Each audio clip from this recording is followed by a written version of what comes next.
Good morning my dear students, myself Malam Divyesh. और आज हम स्टार्ट करेंगे oogenesis।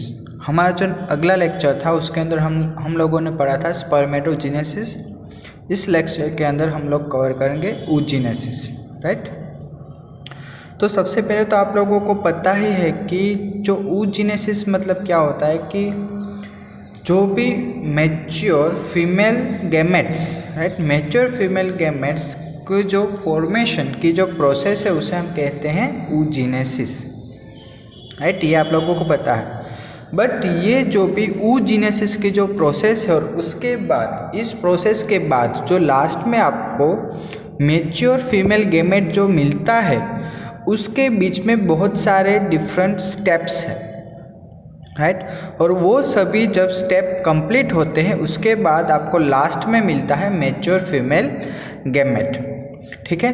तो हम स्टार्ट करेंगे। सबसे पहले मैं आप लोगों को एक डायग्राम या एक पिक्चर थ्रू मैं आप लोगों को समझाने की ट्राई करूँगा कि oogenesis की प्रोसेस में क्या होता है और वो किस तरह से प्रोसेस होती है, ठीक है। तो स्टार्ट करते हैं। तो ये है आपका डायग्राम। सबसे पहले तो आप लोगों को फर्स्ट क्वेश्चन यही होगा कि ये oogenesis एंड फॉलिकल डेवलपमेंट ये दोनों अलग अलग है? नहीं, ये दोनों सेम ही प्रोसेस और एक साथ होती है, ठीक है। ये सभी जो स्टेप्स है वो एक साथ ही होते हैं। मैं आपको समझा दूंगा किस तरह से होता है। सबसे पहले हम स्टार्ट करेंगे oogenesis से। तो आप देख सकते हो यहाँ पर क्या हुआ, ओगोनियम है, ये एक ओगोनियम है। तो यहाँ पर प्रोसेस कौन सी हुई, माइटोसिस की प्रोसेस हुई। माइटोसिस मीन्स एक में से कितने सेल बनेंगे, 4 सेल बनेंगे। तो आप देख सकते हो यहाँ पर oogenesis, राइट, ओगोनियम, एक सेल में से कितने सेल बनेंगे, 4 सेल, मतलब कि 2n सेल फॉर्म हो गए। आप यहाँ पर देख सकते हो 2n सेल्स फिर से फॉर्म हुए और उसे हम क्या कहेंगे, प्राइमरी oocyte, राइट। ये जो फॉर्म हुआ है उसे हम कहेंगे primary oocyte, right, primary oocyte form हुआ है। अब एक चीज और कि जब भी ये जो oogenesis की जो प्रोसेस होती है तब जो प्राइमरी स्टेज होता है उसके अंदर मिलियन ऑफ गैमेट्स फॉर्म होते हैं। मतलब कि ये जो भी गैमेट्स फॉर्मेशन होते हैं वो अराउंड 2 मिलियंस के आसपास फॉर्म होते हैं गैमेट्स, राइट। और इन द ईच ओवरी एक देखो, मतलब कि फीमेल के अंदर 2 ओवरीज प्रेजेंट होते हैं, राइट। मतलब कि एक सिंगल ओवरी के अंदर अराउंड 2 मिलियन गैमेट्स फॉर्म होते हैं। तो 2 ओवरी में कितने होंगे, around 4 million gametes forms produce होंगे, ठीक है। ये आपको याद रखना है। अब आगे देखें तो जब ये डिवीजन होता है, मतलब कि ये जो भी फीमेल गैमेट्स है उसका आगे जैसे जैसे डिवीजन होगा तो क्या होगा कि ये जो प्राइमरी oocyte जब फॉर्म हो जाएगा तो अरेस्ट हो जाएगा इन द प्रोफेस 1। मतलब कि ये जो भी प्रोफेस 1 जो स्टेप है ना, तब क्या होगा कि ये जो भी गैमेट्स फॉर्म हुए हैं वो अरेस्ट हो जाएंगे। मतलब कि एक डोरमेंसी पीरियड आ जाएगा, right, one type of dormancy period. अब क्या होगा कि ये जो भी oocyte फॉर्म हुए हैं वो डेवलप कब होंगे, फिर से मैच्योर होने के बाद जो भी प्रोसेस है वो कब स्टार्ट होगी, आफ्टर द पुबर्टी स्टेज। देखो यहाँ पर आपको एक ब्लैक लाइन दिखाई दे रही है। ये ऊपर के जो भी स्टेप है वो कौन से है, बिफोर बर्थ। नीचे के स्टेप कौन से, आफ्टर पुबर्टी। समझ में आए, मतलब कि सबसे पहले तो क्या होगा, माइटोसिस की प्रोसेस होगी, ओगोनियम फॉर्मेशन होगा। ओगोनियम क्या करेगा, प्राइमरी oocyte फॉर्मेशन करेंगे। और ये जो भी प्राइमरी oocyte फॉर्म हुए वो कितने होंगे, अराउंड 2 मिलियन के आसपास। अब क्या होगा कि ये प्राइमरी oocyte है वो अरेस्ट हो जाएंगे, मतलब कि एक डोरमेंसी स्टेज आ जाएगा, कब, in the prophase 1 step. Clear. अब क्या होगा कि ये जो भी प्राइमरी oocyte फॉर्म हुए हैं वो डायरेक्टली अब एक्टिव कब होंगे, इन द पुबर्टी स्टेज, मतलब कि अराउंड 13 to 15 ईयर्स। मतलब कि जब भी फीमेल 13 to 15 ईयर्स के आसपास हो जाएंगी तब क्या होगा कि ये जो भी प्राइमरी oocyte थे वो फिर से डेवलप होना स्टार्ट हो जाएगा। बट एक चीज़ और, देखो ये प्राइमरी oocyte जो है वो डोरमेंसी पीरियड में आ गए हैं, ठीक है, बट उससे डोरमेंसी पीरियड से यहाँ तक मतलब कि इन द पुबर्टी स्टेज तक पहुँचने के लिए उसको जो भी उसके अंदर की जो भी मेटाबॉलिक फॉर्मेशन है या फिर मेटाबॉलिक प्रोसेस जो उसे वो चालू रखनी पड़ेंगी, राइट। मतलब कि प्राइमरी oocyte को वहाँ पर एक्टिव रहने के लिए एनर्जी चाहिए होंगी, राइट। तो वो जो एनर्जी है वो कौन प्रोवाइड करेगा? प्रीमोर्डियल फॉलिकल या फिर आप बोल सकते हो उसे प्राइमरी फॉलिकल। वो करेगा क्या कि ये एम्ब्रियो है, राइट, एम्ब्रियो के ऊपर वो एक कवरिंग फॉर्म करेगा। देखो ये एक एम्ब्रियो है, एम्ब्रियो के ऊपर क्या करेगा? वो एक कवरिंग फॉर्म करेगा, राइट। और ये जो कवरिंग होगी उसमें से वो क्या करेगा? प्राइमरी oocyte न्यूट्रिशन को एब्जॉर्ब करेगा। क्लियर, समझ में आया, राइट।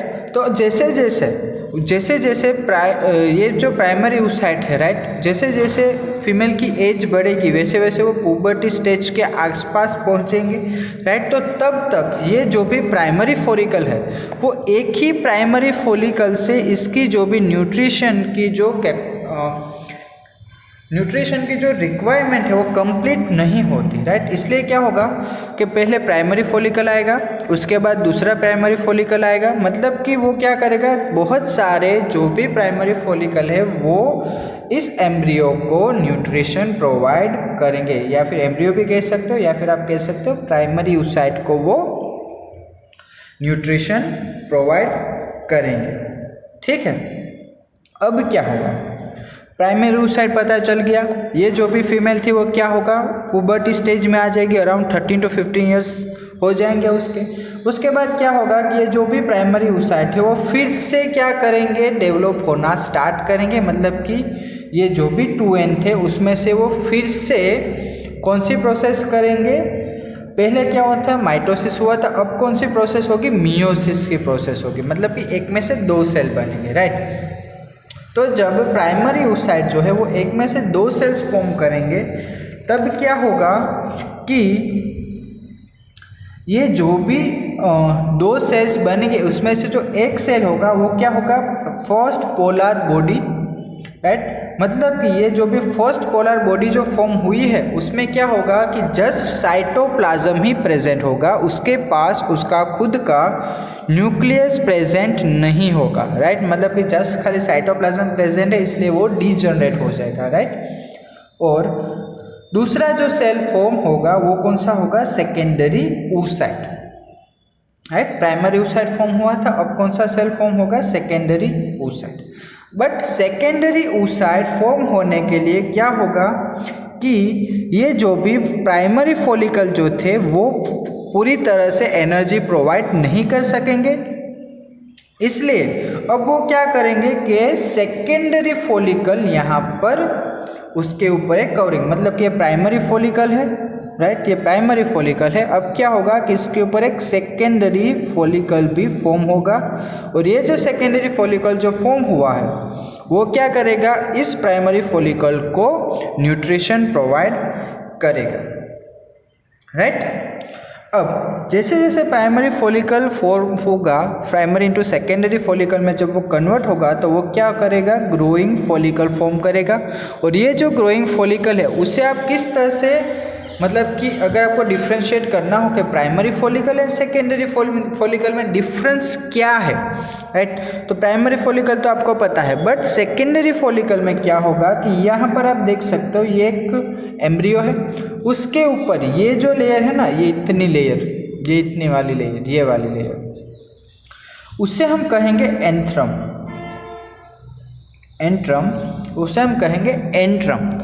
जब भी आपको ये एंट्रम लेयर देखने को मिलेगी इसका मतलब क्या हुआ कि प्राइमरी फॉलिकल के बाद सेकेंडरी फॉलिकल की जो प्रोसेस है वो स्टार्ट हो चुकी है। मतलब कि एम्ब्रियो के ऊपर सेकेंडरी फॉलिकल डेवलप हो चुके हैं, स्टार्ट हो चुका है, ठीक है। अब क्या होगा?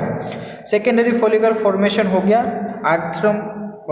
एंट्रम जो फॉर्मेशन था वो भी हो गया। अब एंट्रम के बाद क्या होगा कि ये जो भी ग्रोइंग फॉलिकल थे वो क्या फॉर्म करेंगे, मैच्योर फॉलिकल में फॉर्म हो जाएंगे। Mature follicle, mature follicle in the sense क्या हुआ कि ये जो है वो है ओवम, मतलब कि फर्टाइल ओवम प्रोड्यूस हो चुका है, बट वो प्रेजेंट कहाँ पर है, in the mature follicle, mature follicle के बीच में है, मतलब कि इस मैच्योर फॉलिकल में से उसको बाहर आना पड़ेगा, राइट। तो अब क्या होगा कि ये जो भी सेकेंडरी oocyte जो थे वो क्या करेंगे, secondary oocyte arrested in metaphase 2 and ovulated, मतलब ये जो भी सेकेंडरी फॉलिकल थे ना वो फिर से अरेस्ट हो जाएंगे, राइट। कब, इन द मेटाफेज 1। ये चीज़ें आपको याद रखने के, प्राइमरी oocyte जो थे वो कब अरेस्ट हो रहे थे, इन द प्रोफेज 1, राइट। बट जो सेकेंडरी oocyte है वो कब अरेस्ट हो रहे हैं, इन द प्रोफेज 1, राइट। जब ये प्रोफेज 1 सेकेंडरी oocyte जो है वो मेटाफेज 1 के अंदर जब वो अरेस्ट हो जाएंगे तो क्या होगा कि ये जो मैच्योर फॉलिकल था वो ओव्यूलेटेड हो जाएगा, मतलब कि ओव्यूलेशन की प्रोसेस करेगा, इन द सेंस ये मैच्योर फॉलिकल में से एक ओव्यूल बाहर निकलेगा, राइट। और ये जो ओव्यूल बाहर निकलेगा उसे हम कहेंगे ओवम या फिर एग सेल, राइट। ओवम या फिर एग सेल, ये जो है ना वो ओवम है या फिर आप उसे कह सकते हो एग सेल है, ठीक है। अब हमें एग और ओवम तो मिल गया, बट ये जो भी लेयर बची है, ये जो फॉलिकल बचा है वो क्या करेगा, आगे कॉर्पस ल्यूटियम फॉर्मेशन करेगा। और ये जो कॉर्पस ल्यूटियम है वो हम आगे देखेंगे, जो हमारा नेक्स्ट टॉपिक है मैच्योरेशन साइकिल, राइट, उसके अंदर हम लोग ये डिटेल में देखेंगे। तो आप लोगों को ये जो भी प्राइमरी प्रोसेस जो थी ओवम प्रोड्यूस करने की वो आपको समझ में आ चुकी होगी। अब हम थियरी बेस्ड एक बार ये देख लेते हैं, ठीक है।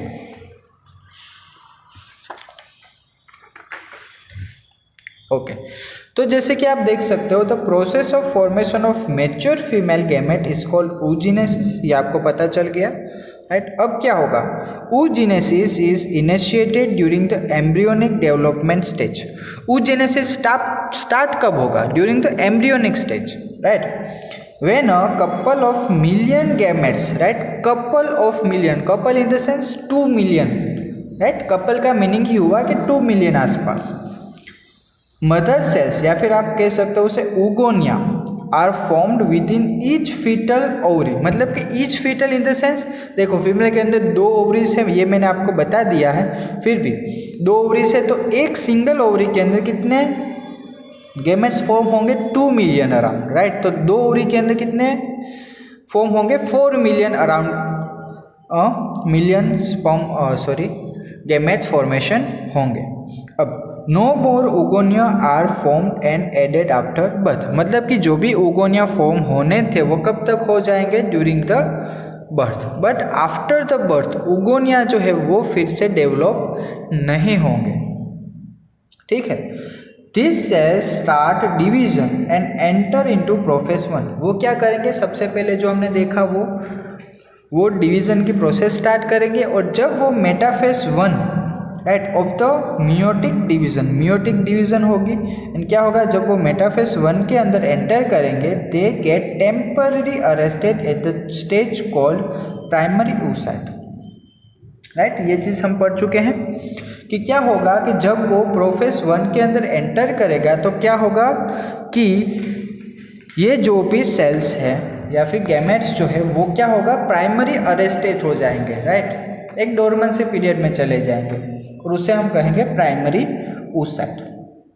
अब each primary oocyte then gets surrounded by a layer of granulosa cells and is called the primary follicle।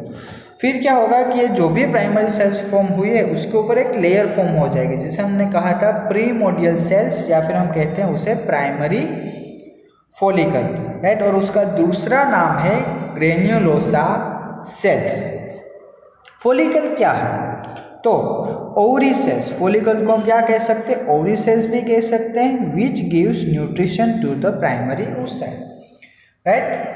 वो क्या करेगा, प्राइमरी oocyte जो है उसे वो न्यूट्रिशन प्रोवाइड करेगा। A layer of follicles, right, large number degenerated during the phase from birth to puberty, मतलब कि ये जो भी फॉलिकल्स फॉर्म हुए हैं वो जब from the birth to puberty stage, मतलब कि बर्थ से लेके 13 to 15 ईयर्स की जो एज है तब तक ये जो भी फॉलिकल्स है वो बहुत सारे डीजनरेट हो जाएंगे, राइट। स्टार्टिंग में कितने थे, 2 मिलियन के आसपास थे। अब जब वो प्यूबर्टी स्टेज तक पहुंचेंगे तो अराउंड 2 मिलियन आसपास सेल्स अब नहीं बचेंगे, राइट। उसमें से बहुत सारे डीजनरेट हो जाएंगे। तो बचेंगे कितने वो देखते हैं।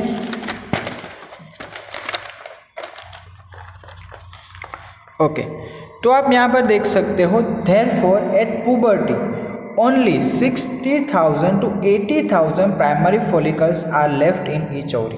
कितने बचेंगे, जस्ट 60,000 to 80,000 प्राइमरी फॉलिकल जो है वही अब बचेंगे, दूसरे सब जो थे वो डीजनरेट हो जाएंगे।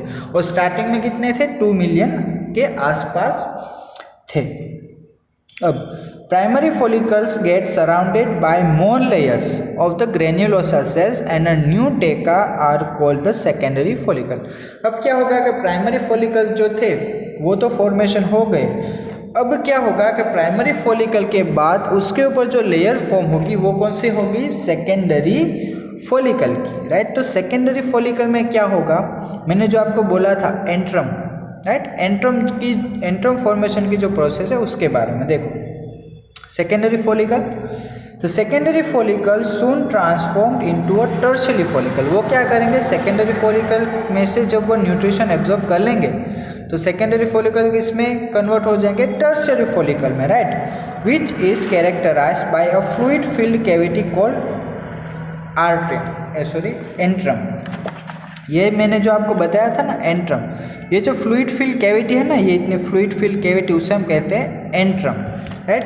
तब क्या होगा कि ये जो टर्शियरी फॉलिकल है वो फॉर्मेशन हो जाएगा। अब ये जो टेका लेयर है, राइट, उसमें भी 2 लेयर है, one is inner theca interna and another one is the outer theca externa, मतलब कि 2 लेयर्स है। देखो अंदर की जो लेयर है उसे हम कहेंगे इनर, आउटर की जो लेयर है उसे हम कहेंगे एक्सटर्नल, ठीक है। At this stage the primary oocyte within the tertiary follicles grows in size and completes its first meiotic division। अब क्या होगा कि वो जो टर्शियरी फॉलिकल के अंदर जो प्राइमरी oocyte प्रेजेंट है वो क्या करेगा कि उसकी जो मैच्योरेशन या फिर जो ग्रोइंग की जो कैपेसिटी है वो कंप्लीट हो जाएगी, और वो क्या करेगा, तब जो मियोटिक डिवीज़न की जो प्रोसेस थी वो उसकी कंप्लीट हो जाएगी। अब क्या होगा कि ये जब वो मियोटिक डिवीज़न करेगा तो फिर से वो 2 सेल्स फॉर्म करेंगे, राइट। और 2 सेल जो फॉर्म करेंगे उसमें जो एक होगा वो कौन सा होगा, haploid secondary oocyte and another is the tiny first polar body. तो ये मैंने आपको बता दिया था, सेकेंडरी oocyte फॉर्म होगा, दूसरा क्या होगा, फर्स्ट पोलर बॉडी या फिर प्राइमरी पोलर बॉडी। आगे देखते हैं। तो secondary oocyte retains bulk of nutrition rich cytoplasm of the primary oocyte। वो क्या करेगा, प्राइमरी oocyte में से वो बहुत सारा न्यूट्रिशन एब्जॉर्ब करेगा और सेकेंडरी oocyte को वो फॉर्म करने के लिए एनर्जी प्रोवाइड करेगा या फिर न्यूट्रिशन प्रोवाइड करेगा। अब आता है टर्शियरी फॉलिकल, राइट। तो tertiary follicle further changes into mature follicle और ग्रेफाइन फॉलिकल। अब एक चीज़ और, ये जो भी मैच्योर फॉलिकल फॉर्म हुआ है उसका दूसरा नाम क्या होगा, ग्रेफाइन फॉलिकल। तो secondary oocyte now get arrested in metaphase 2। ये चीज़ हम पढ़ चुके हैं कि सेकेंडरी oocyte है वो कब अरेस्ट होगा, इन द मेटाफेज 2। एंड जो प्राइमरी oocyte है वो कब अरेस्ट होता है, in the prophase 1 and forms a new membrane called zona pellucida surrounding it. अब ये ज़ोना पेलिशुडा जो है वो हम आगे देखेंगे, राइट। जस्ट अभी आपको याद रखना है कि ज़ोना पेलिशुडिया क्या है। अब आगे, the graphene follicle now ruptures. अब क्या होगा कि ये जो भी ग्रेफाइन फॉलिकल, मतलब कि ये पूरी जो ग्रेफाइन फॉलिकल है वो रप्चर मतलब कि टूट जाएगी, और क्या होगा, रिलीज द सेकेंडरी oocyte। वो क्या करेगा, रिलीज करेगा सेकेंडरी oocyte। उसमें से क्या डेवलप होगा, ovum from the ovary by the process of ovulation, right. Ovulation की प्रोसेस थ्रू वो क्या करेगा, सेकेंडरी oocyte को वो रिलीज करेगा। अब एक चीज़ बहुत ज़्यादा इम्पोर्टेंट जो है वो मैं आपको बता दे रहा हूँ कि जो भी फर्टिलाइजेशन की जो प्रोसेस होती है, तब फर्टिलाइजेशन की प्रोसेस में जो ओवम जो है जो पार्टिसिपेट करता है, right, to fuse with the sperm cells, right, वो कौन सा होगा, सेकेंडरी oocyte। ये जो सेकेंडरी oocyte जो फॉर्म हुआ है ना, वही क्या करेगा, फर्टिलाइजेशन की प्रोसेस में पार्टिसिपेट करेगा, not the primary oocyte। Secondary oocyte ही वो पार्टिसिपेट करेगा, राइट। तो यहाँ पर जो है वो oogenesis कंप्लीट होता है। अब जो नेक्स्ट है वो मैं आपको एक oogenesis एंड स्पर्मेटोजेनेसिस के बीच में जो छोटा सा एक डिफरेंस है वो मैं आपको बता दे रहा हूँ, जिससे आपको ये याद रखने में इजी होगा। तो डिफरेंस बिटवीन देखने, सबसे पहले तो spermatogenesis and oogenesis, it occurs in testis, right. Spermatogenesis की प्रोसेस कहाँ पर होती है, in the testis, and oogenesis की process in the ovaries. Spermatogonia changes to primary spermatocytes, ये चीज़ हम पढ़ चुके हैं। जो चीज़ें हम पढ़ चुके हैं स्पर्मेटोजेनेसिस एंड oogenesis में, वही सब चीज़ें हैं, इसलिए एक बार मैं आपको रीड करके बता दे रहा हूँ।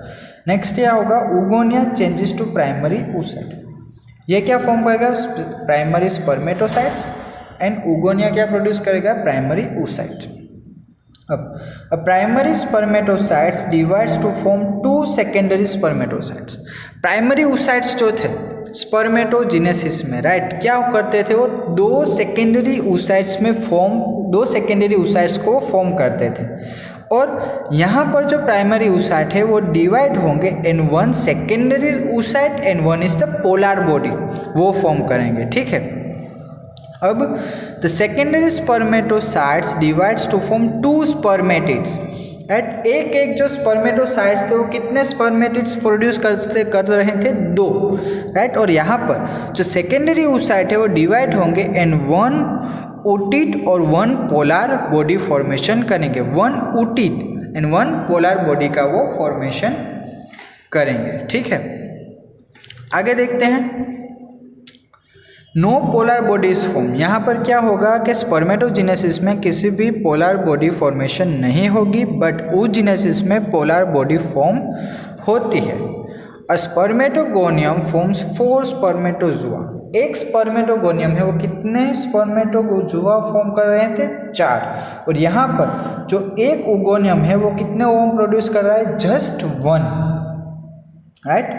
Sperms are minute yolkless and motile. Sperms कैसे हैं, तो कि उसके अंदर किसी भी तरह का योक प्रेजेंट नहीं है और वो मोटाइल है। Ova are much large often with yolk, मतलब कि ओवा के अंदर योक प्रेजेंट होता है, and they are non motile, मतलब कि दोनों ऑपोजिट है, one is motile and another one is the non motile. Then it is generally completed in the testis and thus mature sperms are released from the testis। मतलब कि ये जो पूरी process वो कहाँ पर होती है, स्पर्म्स प्रोड्यूसन की जो भी प्रोसेस वो कहाँ पर होती है, इनटू द टेस्टिस, एंड इसलिए ही जो स्पर्म्स रिलीज होता है वो कहाँ से होता है, from the testis. It is often completed in the female reproductive tract और in the many animals in water because oocytes are release from the ovary. और यहाँ पर क्या होता है कि oocytes जो है वो या तो फीमेल रिप्रोडक्टिव ट्रैक्ट के अंदर कंप्लीट होगा, या फिर वो क्या करेगा, वाटर के अंदर वो रिलीज करेगा, जिसकी वजह से वहाँ पर स्पर्म सेल्स एंड ओवम जो सेल्स थे वो एक दूसरे के साथ मिक्सअप हो जाएंगे and they will produce the zygote, right. तो यहाँ पर जो हम लोगों ने स्पर्मेटोजेनेसिस oogenesis सब जो पढ़ा है उसके बारे में हम लोग पढ़ चुके हैं, बट एक चीज़ मैं आपको फिर से याद करवाना चाहता हूँ। देखो यहाँ पर क्या है, स्पर्मेटोजेनेसिस, और यहाँ पर क्या है, oogenesis। ये चीज़ें हम पढ़ चुके हैं और यहाँ पर ये जो चीज़ें वो भी हम पढ़ चुके हैं, राइट। स्पर्मेटोजेनेसिस में लास्ट में क्या प्रोड्यूस होता है? स्पर्मेटिड, और स्पर्मेटिड में से क्या प्रोड्यूस होता है? Sperm cells. ये आपको पता है। अब स्पर्म सेल्स है वो कैसे है? मोटाइल है, मतलब कि वो एक जगह से दूसरी जगह पर जा सकते हैं, हाँ। एंड सेकेंडरी oocyte, जो मैंने आपको बताया था कि फर्टिलाइजेशन की प्रोसेस में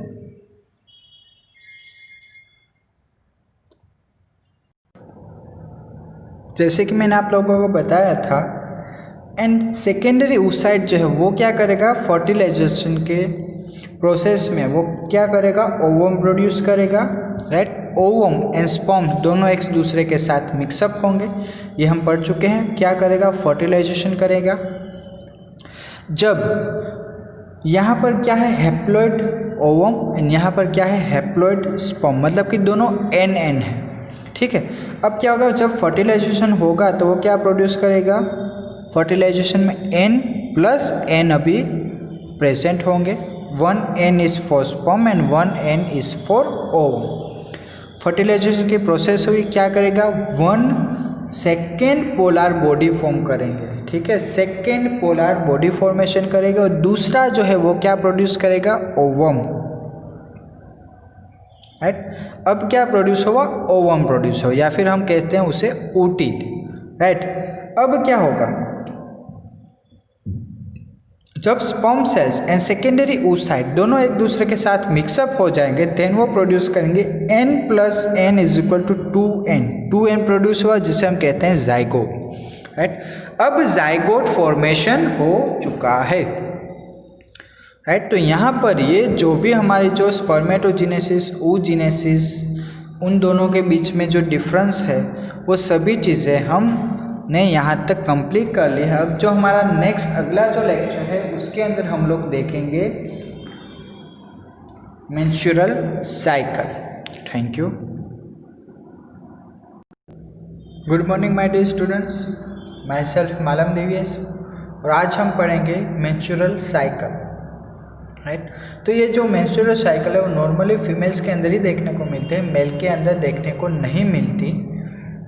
ये जो मेंस्ट्रुअल साइकिल वो अब हम स्टार्ट करते हैं। सबसे पहले तो क्या देखेंगे कि the reproductive cycle in the female primates in the sense monkeys, apps and human beings is called the menstrual cycle, right. मतलब कि एक रिप्रोडक्टिव साइकिल होती है जो नॉर्मली फीमेल प्राइमेट्स के अंदर ही देखने को मिलती है, उसे हम कहते हैं मेंस्ट्रुअल साइकिल। और ये जो मेंस्ट्रुअल साइकिल है उसके 4 डिफरेंट फेजेस हैं। आपकी जो एनसीईआरटी के बुक में जो 4 फेज दिए गए हैं वही हम रिफ़र कर रहे हैं। सबसे पहला जो फेज है वो है menstrual phase, next one is the follicular phase और proliferating phase, third one is the luteal phase या फिर secondary phase, and last one is the next cycle begin, ठीक है। तो ये जो 4 से आपको डिफरेंट फेजेस देखने को मिले हैं वो हम डिटेल में स्टडी करेंगे कि इन चारों डिफरेंट स्टेजेस के अंदर क्या होता है, ठीक है। तो स्टार्ट करते हैं। सबसे पहला जो था वो कौन सा है? मेंस्ट्रुअल फेज या फिर menstruation phase. The first menstruation begins at puberty and it's called the menarche. ये आपको याद रखना है कि जो सबसे पहली मेंस्ट्रुअल साइकिल जो है वो स्टार्ट कब होती है? At the age of puberty. Puberty age मतलब कि 13 to 15 ईयर्स ऑफ एज जो होती है, राइट, तब जो ये साइकिल है वो स्टार्ट होती है और उसे हम कहते हैं menarche. Starts at 12 to 15 years to 45 to 50 years. Starts कब होती है? फ्रॉम द 12 to 15 ईयर्स से वो स्टार्ट होती है और एंड कब होता है? From 45 to 50 years of age, right. Regulated by certain hormones. अब एक चीज़ मेन इम्पॉर्टेंट है कि इसके अंदर जो हॉर्मोन्स है ना उसका काम बहुत ज़्यादा इम्पॉर्टेंट है, क्योंकि हॉर्मोन्स जो है वो ही रेगुलेट करता है द मेंस्ट्रुएशन साइकिल या फिर menstrual cycle. Some of which are secreted by pituitary gland. और ये जो भी हॉर्मोन्स है वो सिक्रेट कहाँ से होते हैं? From the pituitary gland. Pituitary gland में से ये जो हॉर्मोन्स है वो सिक्रेट होते हैं। In human females, maturation is repeated at an average interval of about 28 to 29 days, and then cycle of events starting from one maturation till the next one is called the menstrual cycle. देखो human females जो है उसके अंदर ये जो maturation की जो cycle है वो स्टार्ट कब होती है? At the age of puberty, वो आपको पता है। और कितने एवरेज इंटरवल तक वो चालू रहती है, मतलब कि एक साइकिल जो है वो कंप्लीट चालू होती है और नेक्स्ट कंप्लीट कब होती है उसके बारे में दिया गया है। समझ लो कि एक साइकिल है वो स्टार्ट हुई, राइट, ये पूरी साइकिल ख़त्म हुई और फिर से स्टार्टिंग पॉइंट तक पहुंचने के लिए उसको कितने डेज लगेंगे? फ्रॉम 28 टू 29 डेज लगेंगे, राइट। तो कि after 28 to 29 days they will enter into the next maturation cycle, और उसे हम कहेंगे maturation cycle। अब ड्यूरिंग ईच मैच्योरेशन साइकिल, मतलब कि सब जो मैच्योरेशन साइकिल होती है ना, उसके एक एक मैच्योरेशन साइकिल के बाद एक सिंगल ओवम जो है वो रिलीज होता है, जो हम लोगों ने डिटेल में स्टडी किया था oogenesis के अंदर हम लोगों ने देखा था, राइट, कि ओव्यूलेशन की प्रोसेस में क्या होता है कि one ovule is released, right. वो कहाँ से रिलीज हो रहा था? From the mature follicle. Mature follicle में से एक single ovum is released. One ovum is release during the middle of each maturation cycle. अब क्या होता है कि जब एक ओवम जो है वो रिलीज होता है, कब रिलीज होता है? At the middle of the menstrual cycle. वो मैं आपको दिखा दे रहा हूँ। देखो सबसे पहले तो क्या देखेंगे हम कि साइकिल कितने दिन तक रहती है? From 1 to 29 days, 20 to 29 days तक पूरी साइकिल कंटिन्यू रहती है, राइट। अब हम लोगों ने लास्ट पॉइंट में क्या देखा कि during each maturation cycle one ovum is release. अगर मिडल मीन्स कि यहाँ पर आप देख सकते हो एक ब्लैकिश लाइन आपको दिख रही है, स्ट्रेट लाइन, वो क्या है? Middle of the maturation stage. मतलब कि 14, अगर हम सोचें कि 28 डेज की मैच्योरेशन साइकिल है, उसका हम डिवाइड करेंगे बाय 2 तो कितना होगा? 14 डेज के आसपास क्या होगा कि ओव्यूलेशन के प्रोसेस थ्रू एक सिंगल ओवम रिलीज होगा। तो आप यहाँ पर देख सकते हो सबसे पहले क्या हुआ? ये ओव्यूल है, उसके ऊपर प्राइमरी, देन सेकेंडरी फॉलिकल, यहाँ पर मैच्योर फॉलिकल फॉर्म हुआ और मैच्योर फॉलिकल में से क्या हुआ कि एक ओवम जो है वो रिलीज हुआ और दूसरा जो भी फॉलिकल बचा था वो आगे बढ़ेगा, मतलब कि आगे स्टेजेस में वो आगे बढ़ेगा, ठीक है। तो ये जो ओवम है वो क्या करेगा? अब जब अगर फर्टिलाइजेशन की प्रोसेस होगी तो ये जो ओवम है वो उसमें यूज़ हो जाएगा। अदरवाइज क्या होगा कि ये जो ओवम है वो थोड़े दिनों के बाद वो डीजनरेट हो जाएगा, राइट। मतलब कि उसकी जो कैपेसिटी है टू रिप्रोड्यूस वो घुमा देगा, ठीक है। और ये जो फॉलिकल बचेगा वो आगे क्या प्रोड्यूस करेगा? डेवलप इनटू कॉर्पस ल्यूशियम, वो भी हम देखेंगे, ठीक है। अब ये जो ब्लीडिंग फेज है, राइट, मतलब कि ड्यूरिंग द मतलब कि जब भी मैच्योरेशन साइकिल चालू होती है, राइट, तो उसके अंदर क्या होता है? From the vagina the blood is released, right. तो वो कितने दिनों तक ब्लड रिलीज करता है? फ्रॉम 3 to 5 डेज या फिर 5 to 7 डेज तक ब्लड रिलीज होता है। देन अब ये जो भी मैच्योरेशन फ्लो या फिर हम कह सकते हैं कि ये जो भी ब्लड फ्लो जो हो रहा है वो क्यों हो रहा है और कैसे हो रहा है? तो the menstruation flow results due to the breakdown of endometrium lining. ये चीज़ आपको याद रखने कि एंडोमेट्रियम लाइनिंग जो है जो यूटेरस के ऊपर प्रेजेंट होती है, राइट। एंडोमेट्रियम लाइनिंग जो है वो कहाँ पर प्रेजेंट होगी? At the upper portion of the uterus. और वो क्या होगा कि ये जो भी एंडोमेट्रियम लाइनिंग है of uterus and the blood vessels and its blood vessels which forms liquid that comes out through the vagina, वो क्या करेगा कि ये जो भी एंडोमेट्रियम लाइनिंग के ब्रेकडाउन की वजह से जो उसके साथ ब्लड वेंस जो अटैच थी उसका भी ब्रेकडाउन होगा, तो वो क्या करेगा कि ब्लड को रिलीज करेगा। और वो जो ब्लड रिलीज करेगा वो कहाँ से निकलेगा? From the vagina. Menstruation only occurs if release ovum is not fertilise. देखो एक चीज़ आपको याद रखनी है, ध्यान देना है यहाँ पर आपको कि ये जो भी मैच्योरेशन साइकिल है राइट, वो कब होगी, जब फर्टिलाइजेशन नहीं हुआ होगा तो मैच्योरेशन साइकिल जो है वो कंटिन्यूस होगी।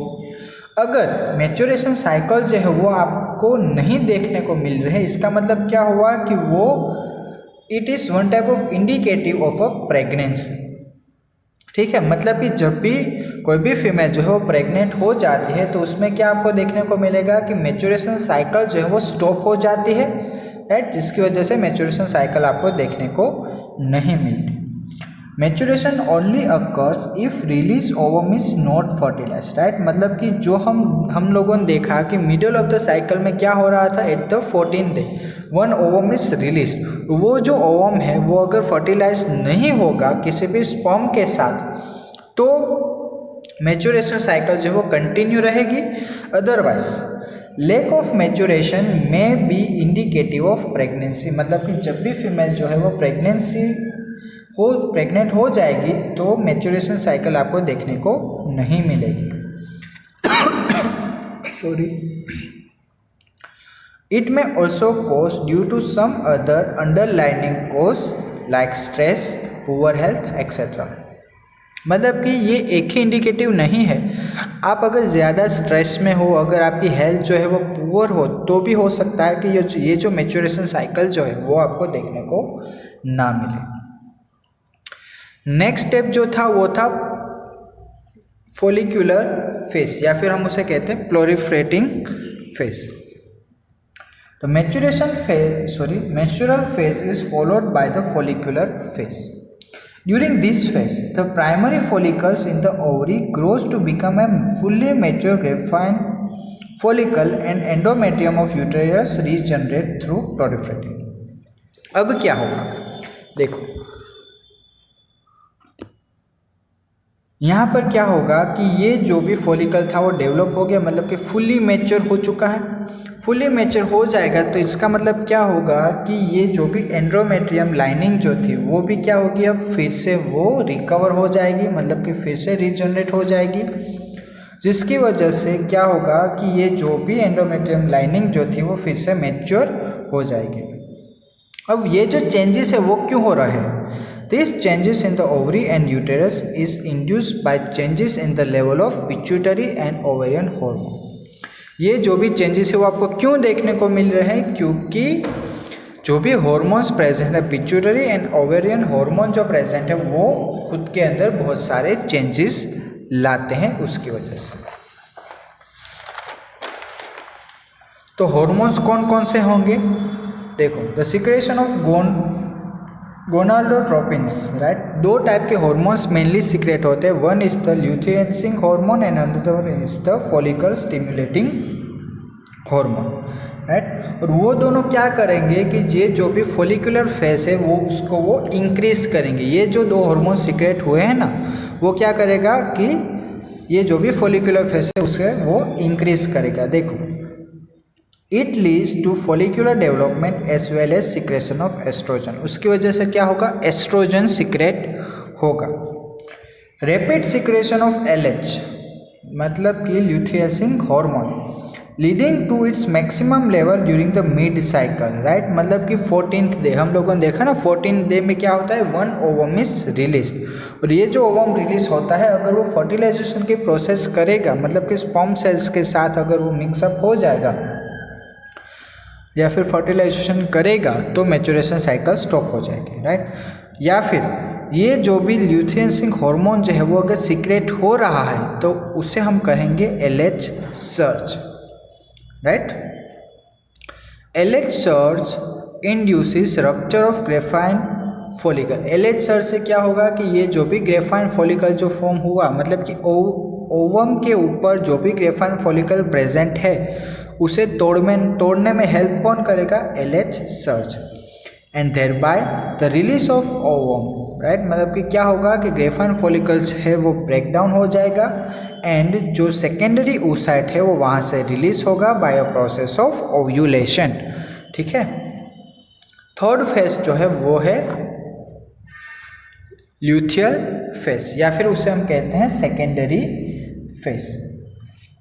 This phase usually induces cycle days from 15 to 28 days. मतलब कि ये जो साइकिल वो आपको कितने डेज में या फिर ये जो फेज है वो आपको कितने डेज में देखने को मिलता है, फ्रॉम 15 to 28 या 29 डेज के बीच में।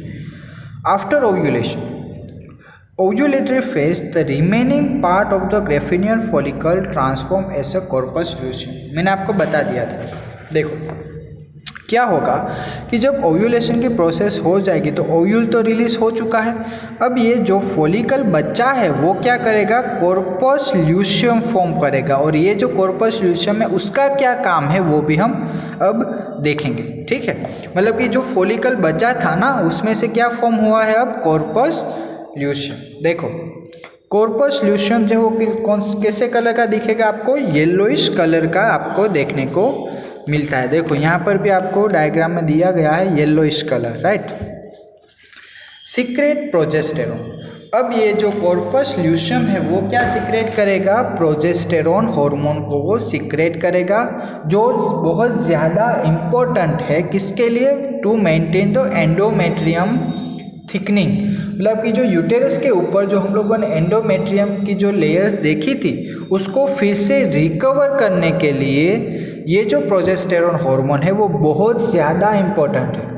अगर कॉर्पस ल्यूशियम फॉर्म नहीं होगा और प्रोजेस्टेरोन रिलीज नहीं होगा तो एंडोमेट्रियम की जो लाइनिंग है वो फिर से रिकवर नहीं होगी और जो ब्लीडिंग प्रोसेस है वो कंटिन्यूसली चालू रहेगी, ठीक है। Secret progesterone which is essential for maintenance of the endometrium thickening, right? Corpus luteum is only found in human beings। ये आपको बहुत ज़्यादा इंपॉर्टेंट आपको याद रखना है कि कॉर्पस ल्यूशियम है वो जस्ट खाली ह्यूमन बींग्स के अंदर ही देखने को मिलते हैं, दूसरे किसी भी मैमल्स के अंदर देखने को नहीं मिलते, right. Life span of corpus luteum is only for 14 days. देखो कॉर्पस ल्यूशियम की जो लाइफ स्पान है वो कितने डेज के लिए, 14 डेज के लिए। After that it will degenerate and form the corpus albicans, right, albicans, sorry, corpus albicans वो फॉर्म करेंगे। अब progesterone is also known as pregnancy hormone. देखो प्रोजेस्टेरोन का दूसरा क्या नाम है, प्रेगनेंसी हार्मोन। अब प्रोजेस्टेरोन को प्रेगनेंसी हार्मोन क्यों कहते हैं, देखो सबसे पहले तो क्या हुआ था कि एंडोमेट्रियम जो लेयर थी वो ब्रेकडाउन हो चुकी थी। अब प्रोजेस्टेरोन की वजह से क्या हुआ कि एंडोमेट्रियम जो लाइनिंग थी या फिर एंडोमेट्रियम की जो थिकनिंग थी वो ज़्यादा हो गई। अगर एंडोमेट्रियम की थिकनिंग ज़्यादा हो गई होगी तो क्या होगा कि जो भी ओवम प्रोड्यूस हुआ है वो एंडोमेट्रियम के ऊपर या फिर यूटेरस में वो इजीली अटैच्ड हो जाएंगे, राइट। और वहाँ पर क्या हो सकता है कि जो भी स्पर्म सेल्स जो वेजाइना थ्रू एंटर हुए हैं वो ओवम के साथ फ्यूज होकर फर्टिलाइजेशन की प्रोसेस आगे कर सकते हैं। मतलब कि प्रोजेस्टेरोन जो है one type of pregnancy hormone है, राइट। मतलब कि जो प्रेगनेंसी की जो प्रोसेस है ना उसमें वो इंक्रीमेंट लाता है, right. Due to thickening of the endometrium by progesterone, right. इसकी वजह से क्या हुआ कि जो भी एंडोमेट्रियम की जो थिकनिंग है वो ज़्यादा हो गई, right, by the progesterone, the implantation of the fertilized ovum occur properly which leads to pregnancy। मतलब कि जो implantation की जो प्रोसेस है ना, राइट, implantation की जो प्रोसेस है वो इजीली हो जाएगी जिसकी वजह से प्रेगनेंसी पीरियड स्टार्ट हो जाएंगे। During pregnancy all events of the menstrual cycle stop and there is no menstruation। ठीक है, ये चीज़ हमने स्टार्टिंग में ही बोल दी थी कि जब भी फीमेल जो है वो अगर प्रेगनेंसी इवेंट्स में अगर चली जाएगी तो मैच्योरेशन साइकिल जो है या फिर मेंस्ट्रुअल साइकिल जो है वो स्टॉप हो जाएगी और उसके बाद मेंस्ट्रुअल साइकिल देखने को नहीं मिलेंगे। अब लास्ट जो है वो है न्यू साइकिल। तो न्यू साइकिल कब स्टार्ट होगी, जब भी फर्टिलाइजेशन जो है वो अगर नहीं हुआ होगा तो कॉर्पस ल्यूशियम है वो डीजनरेट हो जाएगा। अगर कॉर्पस ल्यूशियम डीजनरेट हो गया तो क्या होगा कि उसकी वजह से जो भी एंडोमेट्रियम की जो लाइनिंग थी वो फिर से ब्रेक डाउन हो जाएगी, फिर से ब्रेक डाउन होगी तो फिर से मैच्योरेशन साइकिल स्टार्ट हो जाएगी। In the absence of the fertilization the corpus luteum degenerate. Corpus luteum का काम क्या था, टू सिक्रेट द प्रोजेस्टेरॉन। अगर कॉर्पस ल्यूशियम ही डीजनरेट हो गया तो उस प्रोजेस्टेरॉन सिक्रेट नहीं होगा। अगर प्रोजेस्टेरॉन सिक्रेट नहीं होगा तो एंडोमेट्रियम लाइनिंग जो थिक कर रही थी प्रोजेस्टेरॉन वो भी नहीं होगा, जिसकी वजह से क्या होगा कि मैच्योरेशन फ्लो फिर से स्टार्ट हो जाएगा और न्यू साइकिल फिर से स्टार्ट हो जाएगी। This cause disintegration of the endometrium leading to the menstruation and making a new cycle, फिर से न्यू साइकिल स्टार्ट हो जाएगी। In human beings menstrual cycle ceases around 50 years of an age that is termed as menopause. मतलब कि human beings के अंदर जो maturation cycle जो है वो कितने एज तक देखने को मिलेगी, एटलीस्ट 50 years तक। Cyclic menstruation is an indicator of a normal reproductive phase and extend between menarche and menopause. मतलब कि मेनियार्स मतलब कि जो स्टार्टिंग में जो फेजेस स्टार्ट हुए थे तब से लेकर, मतलब कि पुबर्टी स्टेज से लेकर मेनोपॉज स्टेज तक सब जो है वो क्या होंगे, रिप्रोडक्टिव फेज को वो इंडिकेट करते हैं, राइट। तो यहाँ पर जो हमारा मैच्योरेशन साइकिल जो है वो कंप्लीट होती है। आई होप सो आप लोगों को समझ में आया होगा। Thank you. हमारा जो नेक्स्ट लेक्चर होगा उसके अंदर हम लोग पढ़ेंगे fertilization and implantation. Thank you.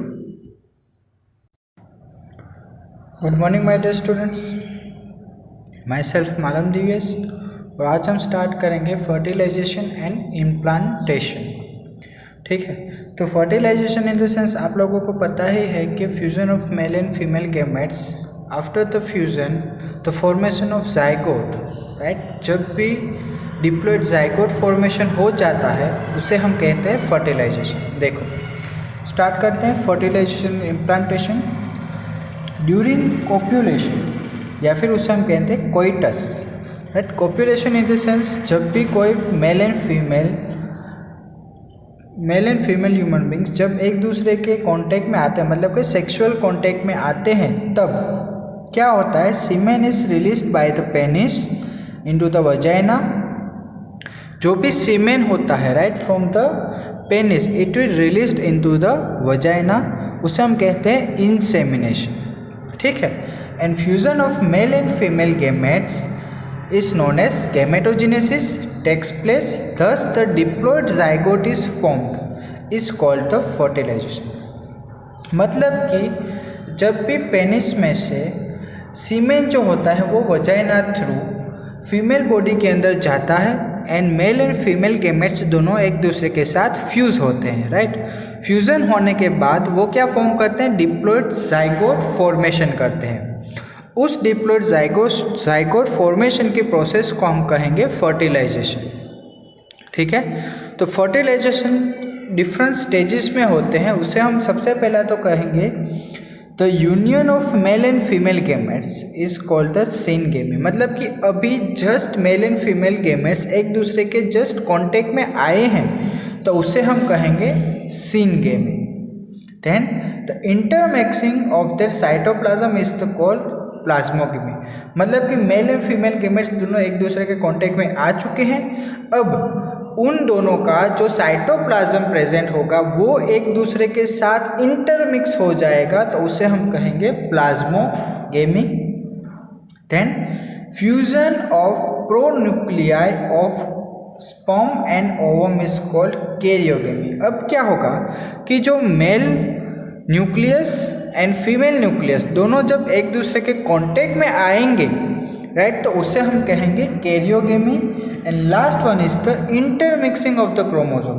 मतलब कि जो न्यूक्लियस था, राइट, न्यूक्लियस के अंदर जो क्रोमोसोम प्रेजेंट था जब वो दोनों एक दूसरे के साथ मिक्स हो जाएंगे तो उसे हम कहेंगे एम्फीमिक्सिस। देखो ड्रॉ करके बता रहा हूँ आपको, ये मेल और ये फीमेल। ठीक है, अब क्या होगा, मेल एंड फीमेल दोनों जब एक दूसरे के साथ जस्ट कांटेक्ट में आएंगे तो उससे हम कहेंगे सिनगेमी। जब ये दोनों गैमेट्स का जो साइटोप्लाज्म है, साइटोप्लाज्म जब एक दूसरे के कांटेक्ट में आएगा तो उसे हम कहेंगे प्लाज्मोगेमी, राइट। जब भी दो न्यूक्लियस जो थे, उन दोनों न्यूक्लियस जब एक दूसरे के कांटेक्ट पे आएंगे तो उसे हम कहेंगे कैरियोगेमी। एंड जब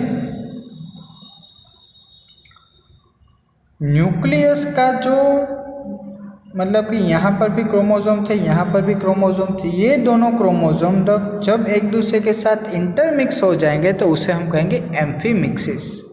ठीक है, तो ये पूरी प्रोसेस जो है वो होती है during the fertilisation step, right. अब आगे बढ़ते हैं। सबसे पहले तो मैं आपको कुछ बेसिक इंट्रोडक्शन देना चाहता हूँ। सबसे पहले तो है anti fertilising interaction, right. F.R. लीली प्रपोज्ड फर्टिलाइजेशन थियोरी इन 1914। सबसे पहली जो थियोरी दी गई वो किसने दी थी? F.R. लीली, राइट। F.R. लीली ने सबसे पहली थियोरी दी गई है फर्टिलाइजेशन की, एंड वो किसके ऊपर बेस्ड थी? On the sea urchin. उसके बाद उसके अकॉर्डिंग क्या था कि जो ओवम होता है, राइट, जो ओवम होता है one type of chemical secret करता है जिसे हम कहते हैं फर्टिलाइजिन, राइट। और ये जो फर्टिलाइजिन वो बना हुआ होता है of glycoprotein in the sense monosaccharide plus amino acids will converted into glycoprotein. And another one is the sperm, right. अब स्पर्म की जो सरफेस होती है वो किससे बनी हुई होती है? प्रोटीन से, और उस प्रोटीन का नाम है antifertilizin, right. It is composed of amino acid. Clear? तो ये कुछ बेसिक चीजें सी थी जो आपको समझनी इंपॉर्टेंट थी। अब देखते हैं प्रोसेस ऑफ फर्टिलाइजेशन।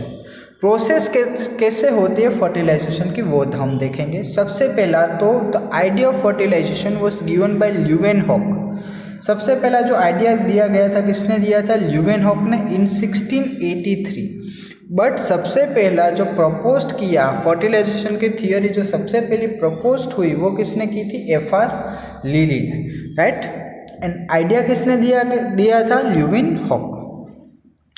अब साइट ऑफ फर्टिलाइजेशन कौन सी होगी? आप लोग पढ़ चुके हो site of fertilization, ampulla isthmic junction, right. Ampulla isthmic junction जो है वहाँ पर होगा फर्टिलाइजेशन की प्रोसेस स्टार्ट होगी। देन अराइवल ऑफ स्पर्म, उसे हम कहेंगे इंसेमिनेशन। कितने स्पर्म्स रिलीज होंगे? Around 300 million sperms, right. Then movement of sperm, movement कैसे होगी स्पर्म्स की? After the contraction of uterus sperms will move forward. देखो, contraction of the uterus and the fallopian tube assist in the sperm movement. अब क्या होगा कि जैसे जैसे यूट्रस जो है वो कॉन्ट्रैक्ट होगा तो फेलोपियन ट्यूब थ्रू जो भी स्पर्म सेल्स है वो आगे बढ़ेंगे, राइट।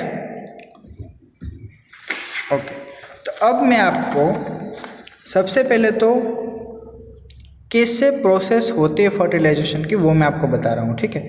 सबसे पहले तो क्या होगा? ओव्यूलेशन होगा। ओव्यूलेशन की प्रोसेस में क्या होगा कि ओव्यूल रिलीज होगा। वो जो भी ओव्यूल रिलीज हुआ है वो सबसे पहले किसके कांटेक्ट में आएंगे? Fimbriae, right. ये फिम्ब्री जो है उसके कांटेक्ट में आएंगे। फिम्ब्री के कांटेक्ट में आने के बाद ओव्यूल क्या करेगा? आगे मूव करेगा, राइट। आगे मूव किया है यहाँ पर, ये जो है ovule, right, ovum, right, sorry ovum, ये जो ओवम प्रोड्यूस हुआ है उसके बाद क्या होगा? उसका फर्टिलाइजेशन होगा। फर्टिलाइजेशन किसके साथ होगा? स्पर्म सेल्स के साथ। बट उसके पहले ये जो भी सेकेंडरी oocyte या फिर हम जिसे कहते हैं ओवम, राइट, ये जो भी ओवम होगा उसके अराउंड क्या होगा? तो क्या फॉलिक्यूलर सेल्स प्रेजेंट होंगे।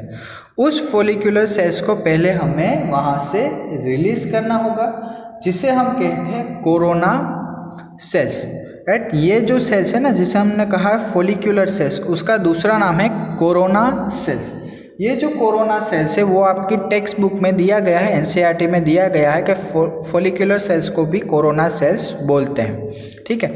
तो ये जो भी रिलीज ऑफ फॉलिक्यूलर सेल्स होगा उसके बाद जो आपको जस्ट ओवम मिलेगा या फिर प्योर एग सेल जो मिलेगा उसके बाद होगी फर्टिलाइजेशन की प्रोसेस, राइट। फर्टिलाइजेशन की प्रोसेस में क्या होता है अब हम वो देखेंगे, राइट। ओके, सबसे पहले तो क्या होगा, फर्स्ट स्टेप कौन सा होगा, अराइवल ऑफ सेकेंडरी oocyte। सबसे पहला स्टेप कौन सा होगा, अराइवल ऑफ सेकेंडरी oocyte। मतलब कि सेकेंडरी oocyte जो है वो सबसे पहले, मतलब कि एक सेल वो आगे बढ़ेगा। तो motile sperm swim rapidly, pass through the cervix, enter into the uterus and finally reaches the junction of isthmus and ampulla isthmus junction of the fallopian tube। सबसे पहले तो क्या होगा कि जो स्पर्म सेल्स है वो रिलीज होंगे, रिलीज होने के बाद वो कहाँ पर जाएंगे, पास आउट होंगे from the cervix and it will reach into the uterus. Uterus के बाद वो कहाँ पर जाएंगे, the junction isthmus and ampulla junction. देखो हम लोग ये पढ़ चुके हैं, फिम्बरी एट एम्प्यूला, ये पूरी फेलोपियन ट्यूब है, isthmus लेयर है और ये एम्प्यूला है, ठीक है। तो क्या होगा कि सबसे पहले तो ये cervix है, राइट। cervix पोर्शन थ्रू क्या होगा कि स्पर्म सेल्स आगे बढ़ेंगे, यहाँ से आगे बढ़ेंगे, यूटेरस में जाएंगे, यूटेरस के बाद वो आगे मूव करेंगे, कहाँ पर जाएंगे, एम्प्यूला isthmus जंक्शन। मतलब कि ये जो जंक्शन है ना, ये वाला जो जंक्शन, वहाँ पर वो रुक जाएंगे, ठीक है। और वो क्या करेंगे, जब भी ओवम आएगा उसके पास, ओवम की वो राह देखेगा, ओवम आने के बाद वो फर्टिलाइजेशन के प्रोसेस को वो स्टार्ट करेंगे, ठीक है।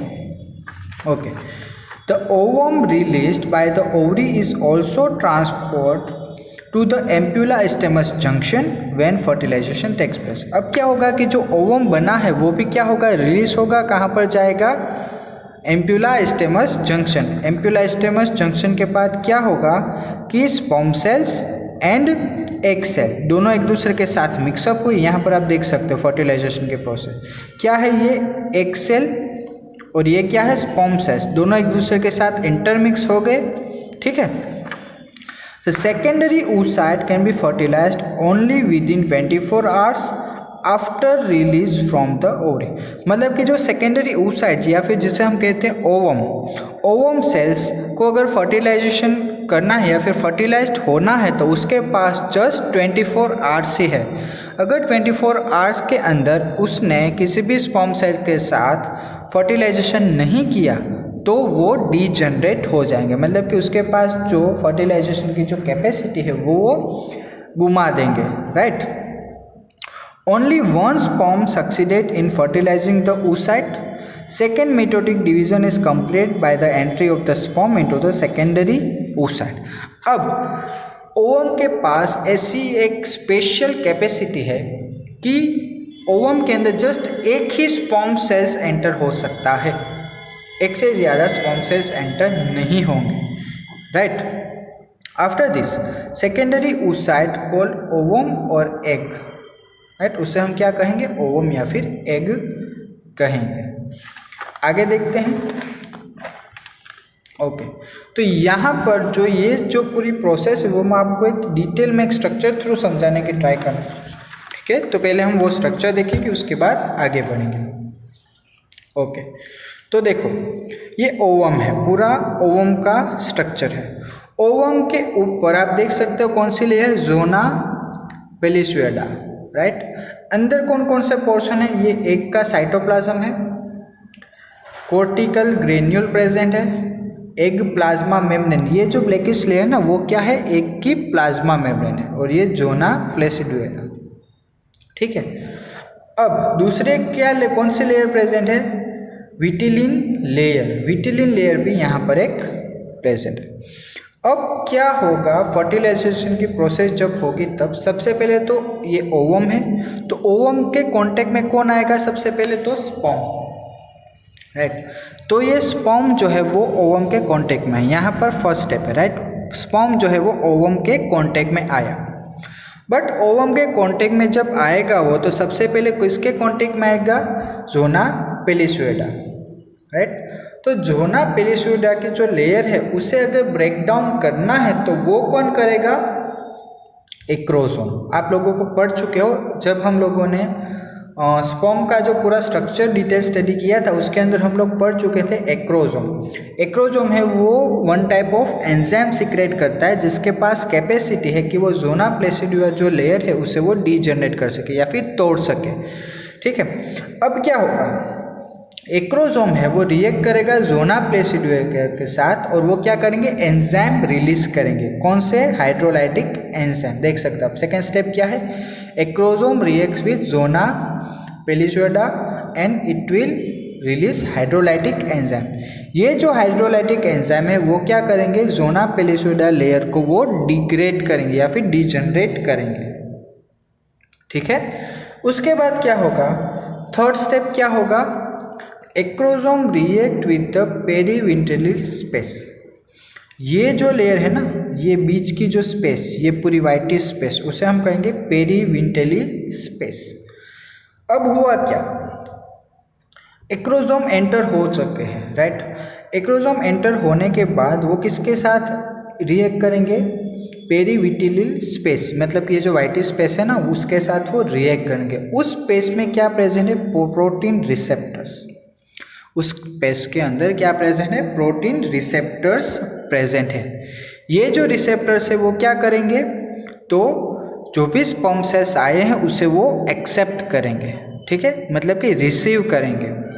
देन एक बार जब वो प्रोटीन रिसेप्टर के साथ अटैच्ड हो जाएंगे तो वो डायरेक्टली क्या करेंगे कि ये जो स्पर्म सेल्स के जो प्लाज्मा मेम्ब्रेन है वो एंड जो एग सेल की ये जो ब्लैकिश प्लाज्मा लेयर है वो एक दूसरे के कांटेक्ट में आएंगे, राइट। जब वो दोनों की प्लाज्मा मेम्ब्रेन एक दूसरे के कांटेक्ट में आ जाएंगे उसके बाद क्या होगा कि ये जो प्लाज्मा मेम्ब्रेन है वो यहाँ से टूट जाएगी एंड जो स्पर्म है वो कहाँ पर एंटर हो जाएंगे, into the egg cytoplasm, right. मतलब कि एक सेल के साइटोप्लाज्म में वो रिलीज हो गए, क्या, तो के स्पर्म सेल्स या फिर स्पर्म न्यूक्लियस। ये स्पर्म न्यूक्लियस रिलीज हो गया। बट एक चीज़ और है कि ये तो एक ही स्पर्म एंटर हुआ है ना, अगर उसके बाद दूसरे भी स्पर्म सेल्स अगर ये प्रोसेस करने में अगर कामयाब हो गए तो दूसरे स्पर्म सेल्स भी इस ओवम के अंदर एंटर हो जाएंगे। ठीक है, बट ऐसा होता नहीं है। क्यों, क्योंकि ये जो कोर्टिकल ग्रेन्यूल्स है ना, ये जो कोर्टिकल ग्रेन्यूल्स वो क्या करेंगे कि जब स्पर्म सेल्स एंटर होते हैं ना तो वो वन टाइप ऑफ ये जो ज़ोना प्लेसिडुआ की जो लेयर है ना उसे वो हार्ड कर देते हैं, राइट। मतलब कि जब भी स्पर्म सेल्स एंटर हुए वो क्या करेगा, कोर्टिकल ग्रेन्यूल्स के साथ रिएक्ट करेगा। तो ये जो कोर्टिकल ग्रेन्यूल्स है वो क्या करेंगे, ये सभी ग्रेन्यूल्स को कहाँ पर रिलीज कर देंगे, वो पेरीविंट्रल स्पेस, मतलब कि जो वाइटी स्पेस थी ना पूरी पेरीविंट्रल स्पेस उसके अंदर वो कोर्टिकल ग्रेन्यूल्स को रिलीज कर देंगे। जब कोर्टिकल ग्रेन्यूल्स पेरीविंट्रल स्पेस के अंदर आ जाएंगे तो वो क्या करेंगे कि ये जो ज़ोना पेलिसुएडा, मतलब ये जो ब्लैकिश ज़ोना पेलिसुएडा की जो लेयर है ना उसको क्या कर देंगे, हार्ड कर देंगे। मतलब कि उसके अंदर अब कोई भी दूसरा स्पर्म सेल्स एंटर नहीं हो पाएगा, राइट। देखो यहाँ पर लिखा गया, cortical granules fuse with the plasma membrane. Cortical granules ने क्या किया, प्लाज्मा मेम्ब्रेन के साथ फ्यूज हो गए, यहाँ पर आप देख सकते हो। विच रेंडर्स द विंट्रल लेयर इम्परमिएबल टू स्पर्म। उससे क्या होगा कि उसके ये जो भी ग्रेन्यूल्स है वो कहाँ पर रिलीज हो जाएंगे, पेरीविंट्रल स्पेस के अंदर। और वो क्या करेंगे कि दूसरे जो भी स्पर्म सेल्स जब एंटर होंगे, राइट, अगर वो ज़ोना पेलिसुएडा लेयर को एंटर हो गए, उसके अंदर आ गए, बट फिर भी वो जो भी प्लाज्मा मेम्ब्रेन की जो लेयर है वो उनकी उसके अंदर उसे एंटर होने नहीं देंगे। ठीक है, तो ये पूरी जो प्रोसेस है ना वो होती है फर्टिलाइजेशन के अंदर। तो स्टेप बाय स्टेप अब हम थियोरी बेस्ड भी देख लेते हैं, राइट। तो सबसे पहले क्या होगा, capacitation of sperm. Capacitation of sperms means क्या, वो अब हम देखते हैं, right. Secretion of the female genital tract remove coating substance deposit on the surface of the sperm partially those on the acrosome. अब क्या होगा कि जो स्पर्म सेल्स जो रिलीज हुए from the female genital tract, जो भी फीमेल जीनाइटल ट्रैक्ट है उसके कांटेक्ट में जो भी स्पर्म सेल्स आए हैं, राइट, उसके ऊपर एक कोटिंग प्रेजेंट है। ठीक है, उस कोटिंग का नाम है एक्रोसोम, राइट। ये जो भी एक्रोसोम है वो क्या करेंगे, वो जो भी रिसेप्टर साइड है या फिर प्रोटीन रिसेप्टर जो है उसके साथ वो बाइंड हो जाएंगे, राइट। देखो, the receptor side of the acrosome are exports and sperm becomes active to penetrate the cells. ठीक है, वो एक्टिव हो जाएंगे और क्या करेंगे, फीमेल के अंदर वो एंटर हो जाएंगे, पेनिट्रेट कर देंगे एग को। The phenomena of sperms activation in mammals is known as captination या फिर कैप्सिनेशन। ठीक है, जो भी स्पर्म्स है सो उसे जो एक्टिव करने की जो प्रोसेस है ना उसे हम कहते हैं कैप्सिनेशन। देखो कैप्सिनेशन की प्रोसेस में क्या होगा, ये एपिडाइडर्मल मतलब कि ये पूरा एक स्पर्म सेल है। स्पर्म सेल्स कहाँ पर किसके कांटेक्ट में है, सेमिनल प्लाज्मा के कांटेक्ट में आए। तो सेमिनल प्लाज्मा के कांटेक्ट में क्या आएंगे तब वो क्या करेंगे कि जो भी प्रोटीन रिसेप्टर्स है वो उसके साथ अटैच्ड हो जाएंगे। आप ये देख सकते हो यहाँ पर प्रोटीन रिसेप्टर के साथ वो अटैच्ड हो गए इनटू द फीमेल ट्रैक, मतलब कि फीमेल का जो जेनिटल ट्रैक है ना वहाँ पर वो अटैच्ड हो गए। अब क्या होगा कि ये जो भी साइट थी ना प्रोटीन रिसेप्टर की जो साइट थी वो क्या करेगा, प्रोटीन रिसेप्टर की साइट को वो ब्रेक डाउन कर देगा। कौन, तो के सेमिनल प्लाज्मा, मतलब कि वहाँ से रिलीज हो गया। उसके बाद ये जो स्पर्म्स है ना वो एक्टिव हो जाएंगे और वो इजीली किसी भी ओवम के अंदर वो एंटर हो सकते हैं। उस प्रोसेस को हम कहेंगे capacitation, right. Third step is the acrosomal reaction. अब ये जो एक्रोजोमल रिएक्शन या फिर एक्रोजोम का जो काम है ना वो कैसे एक्टिवेट होता है, उसके ऊपर कौन कौन से फैक्टर्स अफेक्ट करते हैं वो भी हमें देखना है।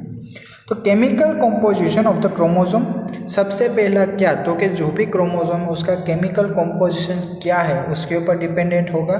दूसरा कोरोना पेनिट्रेटिंग एंजाइम, ये जो भी कोरोना है ना, कोरोना सेल्स, मैंने आपको सबसे पहले ही बोला फॉलिकल सेल्स या फिर कोरोना सेल्स आपकी बुक के अंदर दिया गया है। ये ओवम है, ये क्या है, जोना पेलिसुएडा, ये बीच की लेयर क्या है, पेरीपेरिविटल स्पेस, और उसके ऊपर ये जो आपको सेल्स दिख रहे हैं ना उसे क्या करेंगे, cells of the corona radiata या फिर उसे हम कहेंगे फॉलिक्यूलर सेल्स। इस फॉलिक्यूलर सेल्स को पहले हमें रिलीज करना बहुत ज़्यादा इम्पोर्टेंट है, ठीक है। Then next one is the zona lysin, मतलब कि जोन का लाइसिस करना, राइट। मतलब कि जोना पेलिसुएडा जो लेयर है ना उसको लाइस करने के लिए क्या क्या ज़रूर है उसके बारे में। तो pH, calcium, magnesium, iron concentration and temperature are essential for acrosomal reaction. मतलब कि ये सभी चीज़ों का आपको ध्यान रखना पड़ेगा अगर प्रॉपरली एक्रोजोम का जो अगर वर्क है वो अगर प्रॉपरली करना है तो। Due to acrosomal reaction plasma membrane of the sperm fuses with the plasma membrane of the secondary oocyte, ठीक है। एक्रोजोम जो रिएक्ट करेगा उसकी वजह से क्या होगा कि जो भी प्लाज्मा मेम्ब्रेन है स्पर्म्स की एंड जो भी प्लाज्मा मेम्ब्रेन है सेकेंडरी oocyte की, वो दोनों एक दूसरे के साथ मिक्सअप हो जाएंगे so that the sperms contents entry the oocyte, मतलब कि स्पर्म सेल्स जो है वो oocyte के अंदर एंटर हो जाएगा तो उसे हम कहेंगे प्लाज्मोगेमी, ठीक है। And next one is the cortical reaction. Cortical reaction हम लोग पढ़ चुके हैं कोर्टिकल ग्रेन्यूल्स के बारे में, राइट। कोर्टिकल ग्रेन्यूल्स क्या करते हैं उसके बारे में।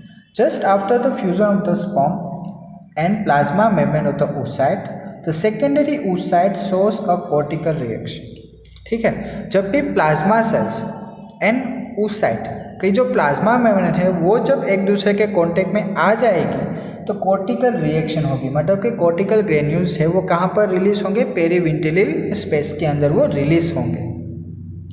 तो oocyte granules are present beneath the plasma membrane of the secondary oocyte, मतलब कि oocyte कोर्टिकल ग्रेन्यूल्स जो है वो कहाँ पर प्रेजेंट होंगे, just next to the plasma membrane. Plasma membrane के नेक्स्ट क्या प्रेजेंट होगा, तो कोर्टिकल ग्रेन्यूल्स प्रेजेंट होगा।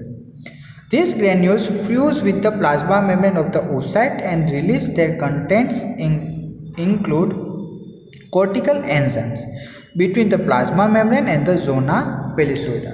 वो क्या करेंगे, ये ग्रेन्यूल्स जब भी प्लाज्मा मेम्ब्रेन के साथ फ्यूज होंगे तो वो oocyte में से रिलीज होंगे। रिलीज होने के बाद वो क्या करेंगे, देखो आप यहाँ पर देख सकते हो कि ये कोर्टिकल सेल्स है, कोर्टिकल सेल्स रिलीज हुए कहाँ से, oocyte में से। oocyte में से रिलीज होने के बाद वो क्या करेंगे, कोर्टिकल एंजाइम्स रिलीज करेंगे। ये जो कोर्टिकल एंजाइम्स है वो रिलीज कहाँ पर हुए, plasma membrane of the oocyte and zona pellucida, इन दोनों के बीच की जो पेरीविंटिलिल स्पेस है उसके अंदर उसने वो रिलीज किया। क्या, तो कॉर्टिकल ग्रेन्यूल्स। ठीक है, आगे देखते हैं। These enzymes harden the zona pellucida which also prevents the entry of additional sperm। इससे क्या होगा कि ये जो भी जोना पेलिसुडा की जो लेयर थी वो हार्ड हो जाएगी और जिसकी वजह से आगे अब जो भी स्पर्म सेल्स एंटर होने की ट्राई करेंगे वो एंटर नहीं हो पाएंगे और उसे हम कहेंगे polyspermy.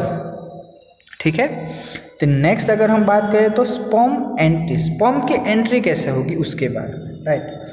The secretion of the acrosome helps the sperms enter into the cytoplasm of the ovum through the zona pellucida in the plasma membrane। ये हम पढ़ चुके हैं। क्या होगा कि एक्रोजोम जो है वो सम एंजाइम सिक्रेट करेगा जिसकी वजह से जोना पेलिसुडा जो लेयर है वो डिजनरेट हो जाएगी, डिग्रेड हो जाएगी। उसके बाद जो भी स्पर्म्स का जो साइटोप्लाज्म वो किसके कांटेक्ट में आएगा, into the contact of the cytoplasm of the oocyte and उसके बाद दोनों की जो प्लाज्मा में मतलब कि स्पर्म एंड ओवम दोनों की जो प्लाज्मा में है वो एक दूसरे के कांटेक्ट में आएंगे। This induces the completion of the mitotic division of the secondary oocyte। यहाँ पर आपको क्या पता चलेगा कि जो भी मियोटिक डिवीजन जो हो रही थी सेकेंडरी oocyte की वो कंप्लीट हो चुकी है। Secondary oocyte forms a projection termed as cone of reception और फर्टिलाइजेशन कोन। वो क्या रिलीज करेगा, कोन ऑफ रिसेप्टिकल या फिर फर्टिलाइजेशन कोन। ठीक है, the second meiotic division is also unequal. First meiotic division जो हुआ था oocyte का वो भी अनइक्वल ही हुआ था और तब क्या सीक्रेट हुआ था, one polar body, first polar body and another is the haploid secondary oocyte, right. Secondary oocyte release हुआ था। अब फिर से जो सेकेंडरी मियोटिक डिवीजन हुआ है सेकेंड स्टेप, उसमें भी क्या होगा कि इसमें भी अनइक्वल डिवीजन ही होगा और क्या रिलीज होगा, सेकेंड पोलर बॉडी रिलीज होगा एंड दूसरा क्या रिलीज होगा तो क्या haploid ovum, right, haploid ovum release होगा। ये चीज़ आपको ध्यान में रखनी है। क्या है, proximal centriole of the sperm divides and form two centrioles. मतलब कि जो सेंट्रियोल जो प्रेजेंट है स्पर्म के अंदर वो डिवाइड होगा और क्या करेगा, दो सेंट्रियोल्स फॉर्म करेगा to generate the meiotic spindle formation of the for cell division. वो क्या करेगा, जनरेट करेगा मियोटिक डिवीजन थ्रू और प्रोड्यूस करेगा mitotic spindle for the cell division. Last one is the karyogamy या फिर उसे हम कहते हैं एम्फीमिक्सिस, राइट। इसके अंदर क्या होगा कि जो भी क्रोमोसोम है ना मेल एंड फीमेल दोनों का, वो दोनों एक दूसरे के साथ इंटरमिक्स हो जाएंगे। Mail and female pro nuclei move towards each other, मतलब कि दोनों के जो न्यूक्लियस वो एक दूसरे के नज़दीक आएंगे। देयर न्यूक्लियर मेम्ब्रेन डिसइंटीग्रेट, उन दोनों की जो भी न्यूक्लियर मेम्ब्रेन है वो टूट जाएगी। Mixing of the chromosome of the sperm and ovum is known as karyogamy और एम्फीमिक्सिस। क्या होगा कि जो भी स्पर्म सेल्स है एंड जो ओवम सेल्स है वो जब एक दूसरे के साथ मिक्सअप हो जाएंगे तो उसे हम कहेंगे amphimixis. Fertilized ovum is now called the zygote, उसे हम क्या कहेंगे, जाइगोट कहेंगे, राइट। और जाइगोट फॉर्मेशन हो गया, इसका मतलब क्या है कि फर्टिलाइजेशन की प्रोसेस होगी। फर्टिलाइजेशन के बाद जो भी फीमेल है वो प्रेग्नेंट हो जाएगी। एंड लास्ट स्टेप जो बचा है वो है ब्लास्टोसाइट फॉर्मेशन। अब ब्लास्टोसाइट फॉर्मेशन है ना वो हम एक डायग्राम थ्रू ही समझेंगे, उसके बाद हम आगे देखेंगे। देखो सबसे पहले तो क्या देखा हम लोगों ने, ओव्यूलेशन देखा। ओव्यूलेशन के बाद सेकेंड स्टेप क्या हमने देखा, फर्टिलाइजेशन देखा। फर्टिलाइजेशन हो चुका है। फर्टिलाइजेशन के बाद ओविडक्ट फॉर्म होगा या फिर जिसे हम कहते हैं फेलोपियन ट्यूब। ये पूरी फेलोपियन ट्यूब है। उसके अंदर क्या होगा कि जब ओवम या फिर जाइगोट फॉर्मेशन हो गया है तो जाइगोट का फिर से डिवीज़न होगा। जाइगोट क्या करेंगे, दो सेल्स बनाएंगे, एक सेल में से दो सेल बनाएंगे, दो में से चार सेल बनाएंगे, चार में से 8 सेल बनाएंगे और जब 8 में से 16 सेल्स बनेंगे तो उसे हम कहेंगे मोरूला, उसे हम कहेंगे मोरूला, ठीक है। मोरूला के बाद उसे वो क्या फॉर्म करेगा, ब्लास्टोसाइट फॉर्मेशन करेगा और ब्लास्टोसाइट जो है वो लास्ट में क्या लेट ब्लास्टोसाइट फॉर्मेशन करेगा। लेट ब्लास्टोसाइट जब यहाँ पर अटैच हो जाएगा, मतलब कि फीमेल के जो यूटेरस है वहाँ पर जब वो अटैच्ड हो जाएगा तो उसे हम कहते हैं इम्प्लांटेशन। ठीक है, ये पूरा डायग्राम है, राइट। वो अब हम स्टेप बाय स्टेप देख लें। देखो सबसे पहले तो क्या बोला गया है, ब्लास्टोसाइट फॉर्मेशन ही देखना है हमको। The meiotic division start as the zygote moves toward the isthmus of the oviduct called cleavage towards the uterus and form 2, 4, 8, 16 daughter cells called the blastomeres। सबसे पहले तो क्या बोला गया कि ओविडक्ट या फिर जो फेलोपियन ट्यूब है वहाँ से जो भी जाइगोट फॉर्मेशन हुआ है वो आगे बढ़ेगा। मतलब कि यहाँ पर अगर जाइगोट फॉर्मेशन हुआ है तो ओविडक्ट थ्रू वो आगे बढ़ेगा। जब वो आगे बढ़ेगा तो वो क्या करेगा, 2, 4, 8, 16 वैसे बहुत सारे सेल्स फॉर्म करेगा। The embryo with 8 to 16 blastomers is called the morula। उस मतलब कि जो भी एम्ब्रियो फॉर्मेशन हुआ है जिसके अंदर 8 to 16 ब्लास्टोमर सेल्स प्रेजेंट है उसे हम कहेंगे मोरूला। तो morula continues to divide and transform into blastocysts. Morula क्या करेगा, फिर से डिवाइड करना स्टार्ट करेगा। वो क्या फॉर्म करेगा, ब्लास्टोसाइट्स फॉर्मेशन करेगा as it moves further into the uterus. देखो क्या हुआ कि पहले 2 सेल्स बने, 2 में से 4, 4 में से 8 बने और 8 से 16 सेल्स जब बने तो उसे हमने कहा मोरूला, राइट। मोरूला फिर से आगे प्रोसेस करेगा डिवीजन की और वो क्या प्रोड्यूस करेगा, ब्लास्टोसाइट फॉर्मेशन करेगा। ये जो ब्लास्टोसाइट फॉर्मेशन किया है वो कहाँ पर एंटर होगा, इनटू द यूटेरस। वो एंटर हुआ है यूटेरस के अंदर। ठीक है, अब क्या होगा वो देखते हैं।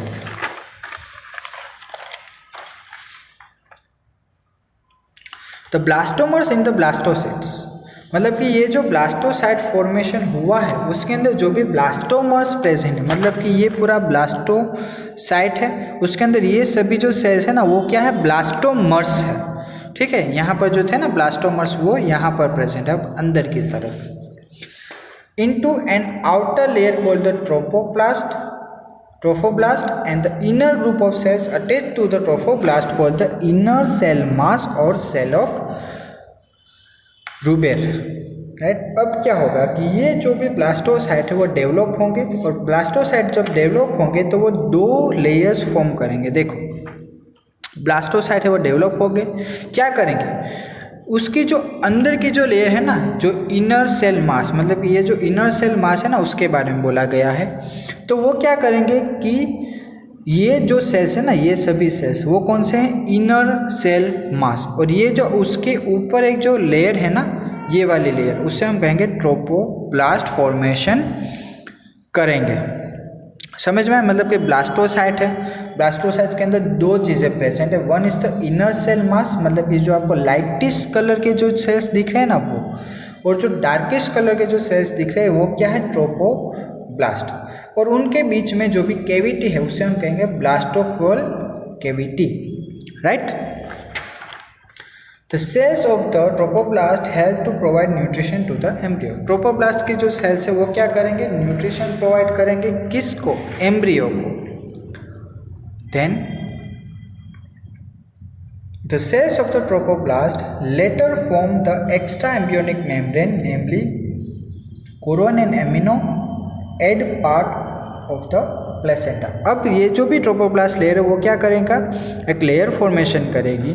ये जो भी लेयर होगी वो कौन सी होगी, एक्स्ट्रा एम्ब्रियोनिक मेम्ब्रेन जिसे हम कहेंगे, और वो टेक पार्ट, और वो प्लेसेंटा जो होता है ना, प्लेसेंटल लेयर जो होती है उसे बनाने में भी वो हेल्प करेंगे। तो trophoblast layer then get attached to the endometrium and the inner cell mass get differentiated as the embryo. Trophoblast क्या करेंगे कि एंडोमेट्रियम के साथ, एंडोमेट्रियम की जो लेयर थी ना उसके साथ वो अटैच्ड हो जाएंगे, मतलब कि यूटेरस में जो एंडोमेट्रियम जो लेयर या फिर लाइनिंग जो होती है ना उसके साथ अटैच्ड हो जाएंगे, एंड जो इनर सेल्स मास थे वो डिफरेंशिएट, मतलब कि अलग हो जाएंगे और वो एम्ब्रियो सिंगल एम्ब्रियो फॉर्मेशन करेंगे। After attachment the uterine cells divide rapidly and cover the blastocyst. As a result तो blastocysts become embedded in the endometrium of the uterus. उससे क्या होगा कि ये जो भी ब्लास्टोसाइट फॉर्म हुए हैं वो एम्बेडेड हो जाएंगे किसके अंदर, into the endometrium of the uterus, this is called implantation, और उसे हम कहेंगे implantation and it leads to pregnancy. ठीक है, तो इस तरह से इम्प्लांटेशन होता है। और इम्प्लांटेशन मतलब कि यूटेरस के साथ जो भी एम्ब्रियो फॉर्मेशन हुआ है, जब वो यूटेरस के वॉल के साथ या फिर एंडोमेट्रियम वॉल के साथ जब वो अटैच्ड हो जाएंगे तो उसे हम कहेंगे इम्प्लांटेशन, राइट। और इम्प्लांटेशन के बाद क्या होगा लास्ट में, वो it leads to the pregnancy. मतलब कि अब जो हमारा जो नेक्स्ट टॉपिक होगा वो होगा प्रेगनेंसी। ठीक है, तो यहाँ पर हमारा जो टॉपिक है वो कंप्लीट होता है। आई होप सो आप लोगों को समझ में आया होगा। Thank you.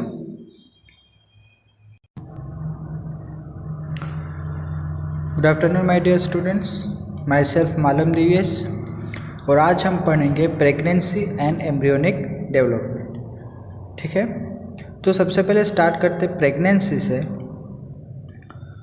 हम लोगों ने लास्ट लेक्चर में देखा था इम्प्लांटेशन। ठीक है, इम्प्लांटेशन हम लोग डिटेल में पढ़ चुके हैं। आफ्टर द इम्प्लांटेशन जो प्रोसेस हो रही है उसे हम कहेंगे, इंक्लूड करेंगे इन द प्रेगनेंसी स्टेज। ठीक है, after implantation finger like projection appear on the trophoblast called कोर्टोनिविली which are surrounded by uterine tissue and material blood। अब होगा क्या कि आफ्टर द इम्प्लांटेशन हो जाने के बाद जो ट्रोपोब्लास्ट जो लेयर थी, ठीक है, उसके ऊपर बहुत सारे कोर्टोनिविली प्रोड्यूस होंगे एंड जो कहाँ पर प्रेजेंट होगी, which are surrounded by uterine tissue. वो किससे सराउंडेड होंगे, with the uterine tissue and material blood. Uterine tissue and blood से वो सराउंडेड हो। ठीक है, देखो दिखा दे रहा हूँ आपको मैं, ये पूरा जो स्ट्रक्चर है वो एम्ब्रियो के बारे में। ठीक है, आप देख सकते हो यहाँ पर एम्ब्रियो है, ये है प्लेसेंटल विली, राइट। यहाँ पर देख सकते हो बहुत सारी विलीज प्रेजेंट है। विलीज किसके साथ अटैच है, तो यूटेरस एंड ब्लड वेसल्स के साथ वो अटैच्ड है, राइट। तो कोर्टोनिविली and uterine tissue become integrated, मतलब कि क्या होगा कि जो भी कोर्टोनिविली है और जो भी यूटेरिन टिश्यू है वो दोनों एक दूसरे के साथ इंटरडाइजेस्टेड, मतलब कि मिक्स हो जाएंगे with each other and jointly form a structure and functional unit. और क्या करेंगे, एक अलग ही स्ट्रक्चर फॉर्मेशन करेंगे between the developing embryo and the material body. ठीक है, तो उन दोनों के बीच में वो क्या करेगा, एक दूसरा ही स्ट्रक्चर फॉर्मेशन करेगा और उस स्ट्रक्चर को हम कहेंगे प्लेसेंटा, राइट। आप लोगों को पता होगा प्लेसेंटा क्या है। Placenta is not a simple membrane, it is made up of tissues from two different sources. देखो प्लेसेंटा लेयर जो वो सिंपल मेम्ब्रेन नहीं है, वो दूसरे दो डिफरेंट टाइप्स ऑफ टिश्यूज से बना हुआ है। उसके अंदर जो फर्स्ट टिश्यू है वो है material tissue and another one is the embryonic tissue, right. तो अगर हम फर्स्ट बात करें मटेरियल टिश्यू की, दिस इंक्लूड यूटेरिन एपिथेलियम। देखो मटेरियल टिश्यू में कौन कौन से पोर्शंस प्रेजेंट होंगे उसके बारे में बोला गया आपको। यूटेरिन एपिथेलियम अटैच्ड होगा, connective tissues and blood capillaries, ये तीनों चीज़ें जब कंबाइन होगी तो वो फॉर्म करेगा material tissue. And another one is the embryonic tissue, this include extra embryonic membrane mainly Korean, right. उसके अंदर क्या प्रेजेंट होगा, extra embryonic membrane, right. Embryo के सिवाय की जो भी मेम्ब्रेन प्रेजेंट होगी वो कहाँ पर होगी, एम्ब्रियोनिक टिश्यू में।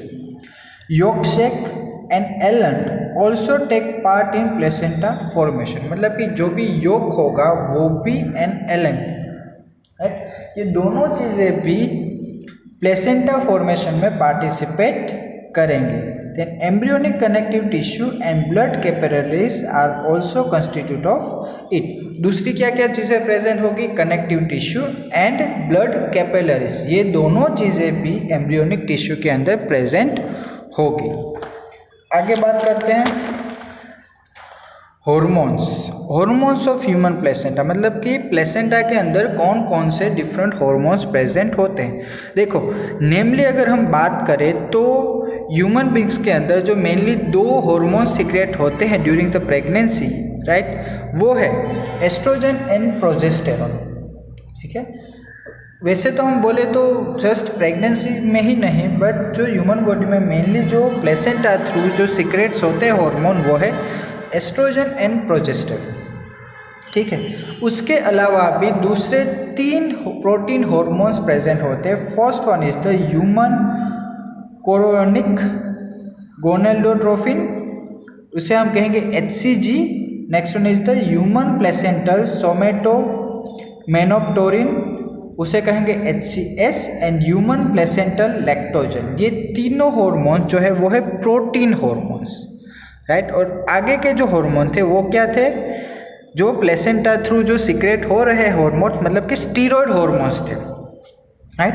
स्टीरॉयड हार्मोन्स 2 थे, estrogen and progesterone. And protein hormones HCG, HCS and HPL। ये तीनों हार्मोन्स प्रेजेंट होते हैं, मतलब कि मेनली 5 हार्मोन्स, ठीक है। लार्ज अमाउंट ऑफ HCG, देखो होता क्या है कि जब भी कोई भी लेडी जब प्रेग्नेंट होती है तो ये जो HCG मतलब कि ह्यूमन कोरियोनिक गोनेडोट्रोफिन जो हार्मोन है ना, वो ज़्यादा सीक्रेट होता है इनटू द यूरिन, मतलब कि यूरिन के अंदर वो आपको ज़्यादा देखने को मिलेगा, right. Large amount of HCG hormone is secreted during early pregnancy, समझ में, मतलब कि प्रेगनेंसी पीरियड के पहले ये आपको सबसे ज़्यादा देखने को मिलेगा from the placenta. Because of this reason its quantity increases in the urine of pregnant lady. उससे क्या होगा कि उसकी जो क्वांटिटी है, राइट, HCG की जो क्वांटिटी हो ज़्यादा हो जाएगी, किसके अंदर, यूरिन के अंदर। The above hormones are also held responsible for keeping, देखो ये सभी जो हार्मोन्स है उसका जस्ट सिंपल काम नहीं, उसके अलावा भी बहुत सारा उसका काम है। तो किसके अंदर, कॉर्पस ल्यूशियम, कॉर्पस ल्यूशियम जो है उसको मेंटेन रखने के लिए भी ये रिस्पॉन्सिबल है। Then protection of embryo, embryo को प्रोटेक्ट करने के लिए भी ये हार्मोन्स रिस्पॉन्सिबल है। प्रिवेंशन ऑफ एबॉर्शन, मतलब कि एबॉर्शन से बचाने के लिए भी ये हार्मोन्स का काम है। And growth of memory gland, mammary glands के ग्रोथ में भी इन हार्मोन्स का काम है, मतलब कि अलग अलग हार्मोन्स के अलग अलग काम है। The later phase of pregnancy are called relaxation, मतलब कि रिलैक्सिन एक हार्मोन है जो कब सीक्रेट होगा, आफ्टर द लेटर, मतलब कि लेटर फेज, मतलब कि आगे के जो स्टेजेस आएंगे ना प्रेगनेंसी में, तब कौन सा हार्मोन सीक्रेट होगा, relaxin, right. It is also secreted by the ovary, और वो सीक्रेट कहाँ से होगा, फ्रॉम द ओवरी। देन आगे अगर हम बात करें तो HCG, HPL and relaxin are produce in woman only during pregnancy. ये चीज़ आपको खास ध्यान रखनी है कि HCG, HPL एंड रिलैक्सिन ये तीनों जो हार्मोन्स है वो कब प्रोड्यूस होते हैं, only when the woman are pregnant, ठीक है, बाकी वो नहीं होते। In addition during pregnancy the level of other hormones like estrogen, progesterone, cortisol, prolactin, thyroxine etcetera increase several force in the material blood. ये सभी जो हार्मोन्स है उसका ज़्यादा कुछ काम नहीं है और आपके नीट पॉइंट ऑफ व्यू भी ज़्यादा कुछ इम्पोर्टेंट नहीं है, but you have to remember it. आगे जो है वो है फंक्शंस ऑफ प्लेसेंटा। देखो प्लेसेंटा के बहुत सारे फंक्शंस होते हैं, वन बाय वन देखते हैं। सबसे पहला, exchange of important material between fetus and material blood, मतलब कि मदर एंड जो भी फीटस है उन दोनों के बीच में एक सिंपल पाथ जो है, जो एक्सचेंज ऑफ इम्पोर्टेंट मटेरियल करता है वो है प्लेसेंटा, राइट। मतलब कि मदर में से फीटस के अंदर जो भी न्यूट्रिएंट्स जाएंगे वो किसके थ्रू जाएंगे, from the placenta.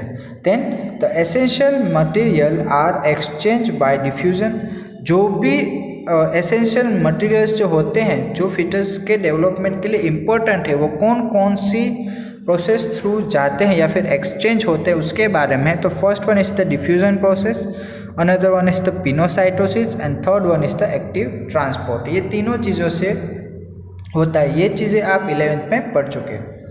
The nutritional substances are supplied to embryo from the mother through placenta, मतलब कि जो भी न्यूट्रिएंट्स चाहिए एम्ब्रियो के डेवलपमेंट के लिए वो भी कहाँ से ट्रांसफ़र होंगे, from the placenta. Placenta also serves as a respiratory medium for exchange of CO2 and O2 between embryo and mother.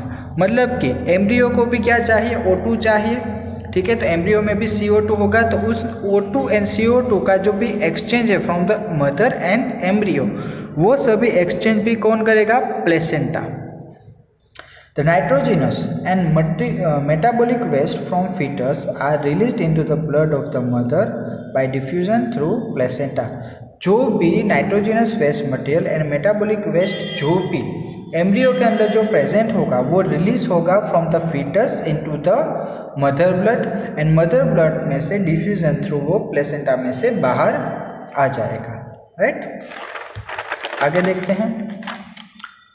The nitrogenous and metabolic waste from fetus are released into the blood from mother by diffusion through placenta. The antibodies for measles, chickenpox, polio, etc. are present in the blood of mother reach the embryo through placenta. देखो अब जो भी antibodies जो mother ने ली है उसकी life time में, right, वो जो भी एंटीबॉडीज़ है वो थ्रू प्लेसेंटा फिटस के अंदर ट्रांसफ़र हो सकती है. राइट, मतलब कि स्मॉल पॉक्स, पोलियो के जो भी वैक्सीन मदर ने ली है उसके जो भी एंटीबॉडीज़ जो है वो डायरेक्टली फ्रॉम द प्लेसेंटा वो एम्ब्रियो के अंदर ट्रांसफ़र हो सकते हैं. Then pathogenic viruses may also enter in the embryo through placenta. कोई भी पैथोजेनिक वायरसेस जो प्रेजेंट होंगे मदर के अंदर वो भी एंटर हो सकते हैं from the placenta to the embryo. If a female take some harmful chemicals, देखो अब ड्यूरिंग द प्रेगनेंसी पीरियड अगर कोई भी वुमन जो है वो हार्मफुल केमिकल्स जो है वो उसका इंटेक कर रही है, राइट, तो उसके बहुत सारे साइड इफ़ेक्ट्स देखने को मिल सकते हैं. देखो आपको बोला गया है लिक्वियर्स, राइट, मतलब कि alcohol, drugs etcetera during pregnancy, this may cross the placenta and on reaching into fetus may cause deformity during organogenesis. उससे क्या होगा कि ये जो भी अल्कोहल है, ड्रग्स है, वो जब भी कोई भी लेडी, प्रेग्नेंट लेडी जो उसका इंटेक कर रही है वो क्या करेगा, प्लेसेंटा थ्रू वो एम्ब्रियो में पहुंच जाएगा. ठीक है, उससे क्या होगा कि जब भी कोई भी फीटस जो है उसके जो भी ऑर्गेनोजेनेसिस मतलब कि ऑर्गन्स डेवलपमेंट की जो प्रोसेस अभी स्टार्ट हुई है ना, उसमें वो बहुत सारे डिसफॉर्मिटी मतलब कि प्रॉपरली ऑर्गन्स डेवलप नहीं हो पाएंगे और उसके बहुत सारे साइड इफ़ेक्ट्स देखने को मिलेंगे. मतलब कि जो भी फीटस के अंदर जो भी बेबी फॉर्म हो रहा है उसके प्रॉपरली सब ऑर्गन्स प्रेजेंट नहीं होंगे, right. Then placenta itself secretes some hormones like progesterone, estrogen, lactogen, HCG, HCS, HPL etc. ये सभी हार्मोन जो है वो कौन सिक्रेट कर रहा है, placenta only. Progesterone maintains and support the fetus during the whole pregnancy period. Progesterone का बहुत ज़्यादा इंपॉर्टेंट काम है जो हम लोगों ने अगले लेक्चर में भी हम पढ़ चुके हैं, ठीक है. All the time of parturition relaxation is secreted by placenta which lubricants and winders the birth canal to facilitate childbirth. देखो ड्यूरिंग द पार्चुएशन मतलब कि जब भी कोई भी फीमेल चाइल्ड को बर्थ दे रही है ड्यूरिंग दैट टाइम क्या होगा कि जो भी प्लेसेंटा है वो one type of lubricants, right, मतलब कि one type of oily substances वो सिक्रेट करेगी जिसकी हेल्प थ्रू जो भी चाइल्ड है वो इजीली बाहर आ सके, राइट. देन आफ्टर इम्प्लांटेशन के बाद की जो प्रोसेसेस है उसके बारे में. Immediately after implantation the inner cell mass embryo differentiated into an outer layer called ectoderm, inner layer को बोलेंगे हम एंडोडर्म और उन दोनों के बीच की जो लेयर होगी उसे हम बोलेंगे mesoderm. The 3 layers give rise to all the tissues in adult. इन तीनों लेयर से क्या होगा कि जो भी टिश्यूज प्रेजेंट है, राइट, एडल्ट्स के अंदर उसमें से ऑर्गन डेवलपमेंट में वो हेल्प करेगा. The inner mass cell contains certain cells called stem cell. देखो इनर मास सेल के अंदर बहुत सारे स्टीम सेल्स प्रेजेंट होते हैं which have the potency to give rise to all the tissues and organ, जिससे क्या होगा कि जो भी ऑर्गन्स है वो क्या करेंगे कि ऑर्गन्स बनाने की प्रोसेस उसमें हेल्प करें, मतलब कि जो भी स्टीम सेल्स है उससे क्या होगा कि ऑर्गन्स एंड टिश्यू का जो फॉर्मेशन है वो इजीली हो पाएगा। आगे अगर हम बात करें तो है एम्ब्रियोनिक डेवलपमेंट। अब एम्ब्रियो तो फॉर्मेशन हो चुका है बट एम्ब्रियोनिक डेवलपमेंट कैसे होगा, राइट, तो वो देखते हैं।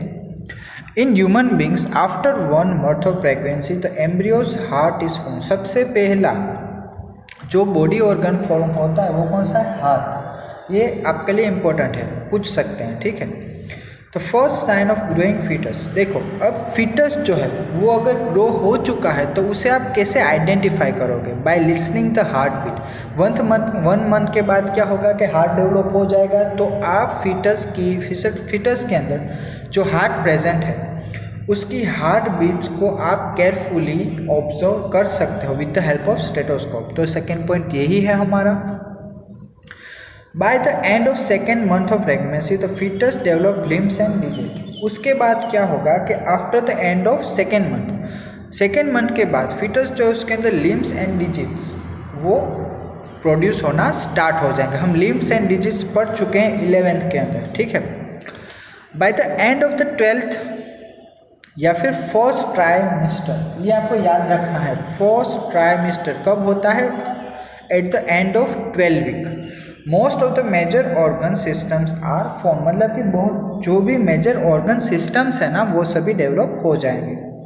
एग्जाम्पल भी दिया गया आपको, the limb and external genital organs as are well develop. जो भी लिम्स है वो एंड एक्सटर्नल जीनाइटल सिस्टम जो है वो सभी डेवलप हो चुके होंगे। The first movement of the fetus and appearance of hair on the head are usually observed during the 5th month। 5th month में क्या होगा कि जो भी फीटस है उसके सिर पर या फिर हेड पर जो भी हेयर डेवलपमेंट होते हैं वो आपको 5th month पर देखने को मिलेंगे।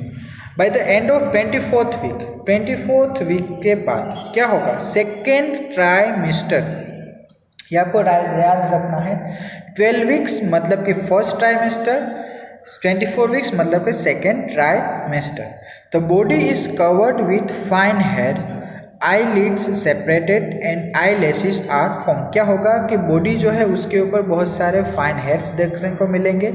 आई लिड्स जो आपकी होती है वो सेपरेट हो जाएंगी, अलग हो जाएंगी। आई लैशेस भी फॉर्म हो जाएंगे, right. Last, bye the end of 9th month of pregnancy the fetus is fully developed and is ready for delivery। क्या होगा after the 9 month,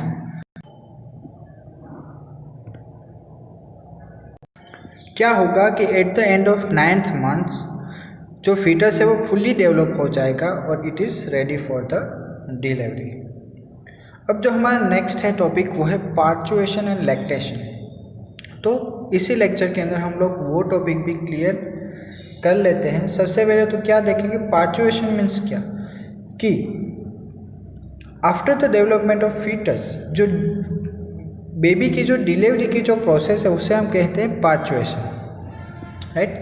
the average duration of human pregnancy is about 9 month which is called the gestation period. देखो human beings के अंदर जो pregnancy period है वो around 9 months होता है और उसे हम कहते हैं गेस्टेशन पीरियड। उसके बाद क्या होता है कि after the development of fetus vigorous contraction होता है, vigorous contraction of uterus, right. जो भी यूटेरस है उसमें बहुत ज़्यादा कॉन्ट्रैक्शन होता है। देखते हैं, vigorous contraction of the uterus eight the end of pregnancy causes acceleration delivery of the fetus due to the vigorous contraction, मतलब कि बहुत ज़्यादा कॉन्ट्रैक्शन होने की वजह से जो बेबी है उसकी डिलीवरी होती है या फिर फीटस की डिलीवरी होती है। और इस प्रोसेस को मतलब कि जो भी डिलीवरी ऑफ फीटस उसे हम कहते हैं पार्चुएशन, ठीक है। Parturition is induced by the complex neuro endocrine mechanism. और ये जो पार्चुएशन की प्रोसेस है वो किसकी हेल्प थ्रू होती है, न्यूरो एंडोक्राइन मैकेनिज्म थ्रू होती है।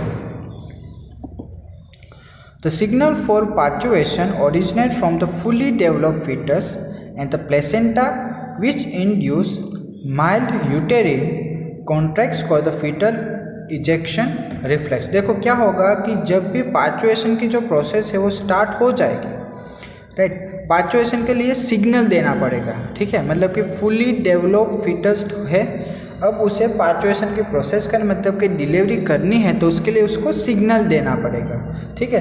तो सिग्नल किसे देंगे, वो आफ्टर द माइल्ड यूटेरिन कॉन्ट्रैक्शन, मतलब कि जो यूटेरिन है उसमें थोड़ा सा कॉन्ट्रैक्शन होगा और वो कॉन्ट्रैक्शन जैसे जैसे बढ़ता जाएगा, राइट, तो उससे क्या होगा कि ऑक्सीटोकिन रिलीज होगा। This triggers release of oxytocin from the maternal pituitary. उससे क्या होगा कि ऑक्सीटोकिन रिलीज होगा जो हेल्प करेगा इन द ट्रिगरेशन ऑफ द, या फिर जो ट्रिगर करने की प्रोसेस, मतलब कि जो यूटेरिन कॉन्ट्रैक्शन की जो प्रोसेस है स्टार्ट करने में वो हेल्प करेगा। After that oxytocin acts on the uterine muscles, वो डायरेक्टली किसके ऊपर एक्ट करेगा, ऑन द यूटेरिन मसल्स के ऊपर एक्ट करेगा एंड को stronger यूटेरिन contraction.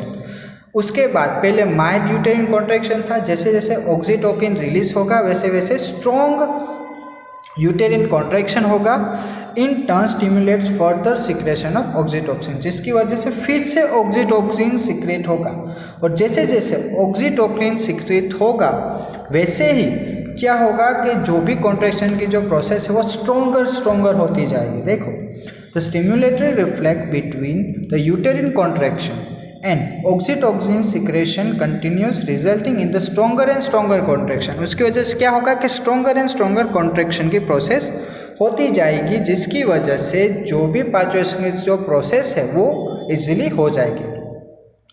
This leads to exclusion of the baby out of the uterus through the birth canal, उसे हम कहेंगे पार्चुएशन। बर्थ कैनाल थ्रू क्या होगा कि यूटेरस की हेल्प थ्रू बेबी जो है वो बाहर आ जाएगा, उसे हम कहते हैं parturition. Next one is the lactation. Lactation मतलब आप लोगों को पता ही है कि जो भी ह्यूमन फीमेल है उसके पास जो भी मिल्क प्रोड्यूस करने की जो कैपेसिटी है या फिर उसके पास जो एबिलिटी है उसे हम कहते हैं lactation, right. The mammary glands of the female undergo differentiation during the pregnancy and start producing milk towards the end of the pregnancy. क्या होगा कि जैसे जैसे प्रेगनेंसी पीरियड बढ़ते जाएंगे वैसे वैसे मेमरी ग्लैंड्स में बहुत सारे चेंजेस आएंगे। ये चीज़ें हम लोग पढ़ चुके हैं मेमरी ग्लैंड्स के अंदर, ठीक है।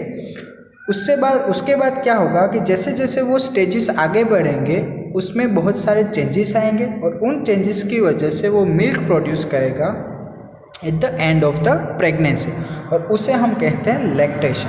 और ये जो during the lactation, right, this helps the mother in feeding the new born, right, मतलब कि जो भी मिल्क प्रोड्यूस होगा वो जो भी न्यू बॉर्न बेबी है उसके लिए ज़्यादा इम्पोर्टेंट होगा। The milk produced during the initial few days of lactation is called colostrum, which contains several antibodies absolutely essential for the newborn।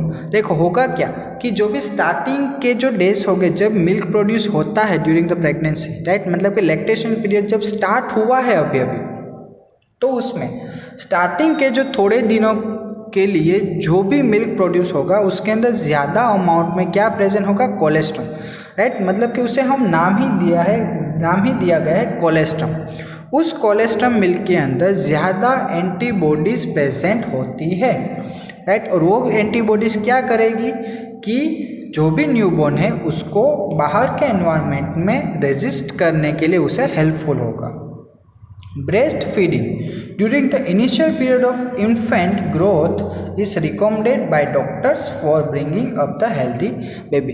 देखो डॉक्टर्स क्या सजेस्ट करते हैं कि जो भी इनिशियल डेज होती है किसी भी बेबी के लिए तब जो भी ब्रेस्ट फीडिंग है वो सबसे ज़्यादा इम्पोर्टेंट है। क्यों? क्योंकि उसकी वजह से जो भी बेबी है वो हेल्थी ग्रो होता है, राइट। तो यहाँ पर जो हमारा चैप्टर नंबर 3 है वो कंप्लीट होता है। आई होप सो आप लोगों को अच्छे से समझ में आ चुका होगा। Thank you.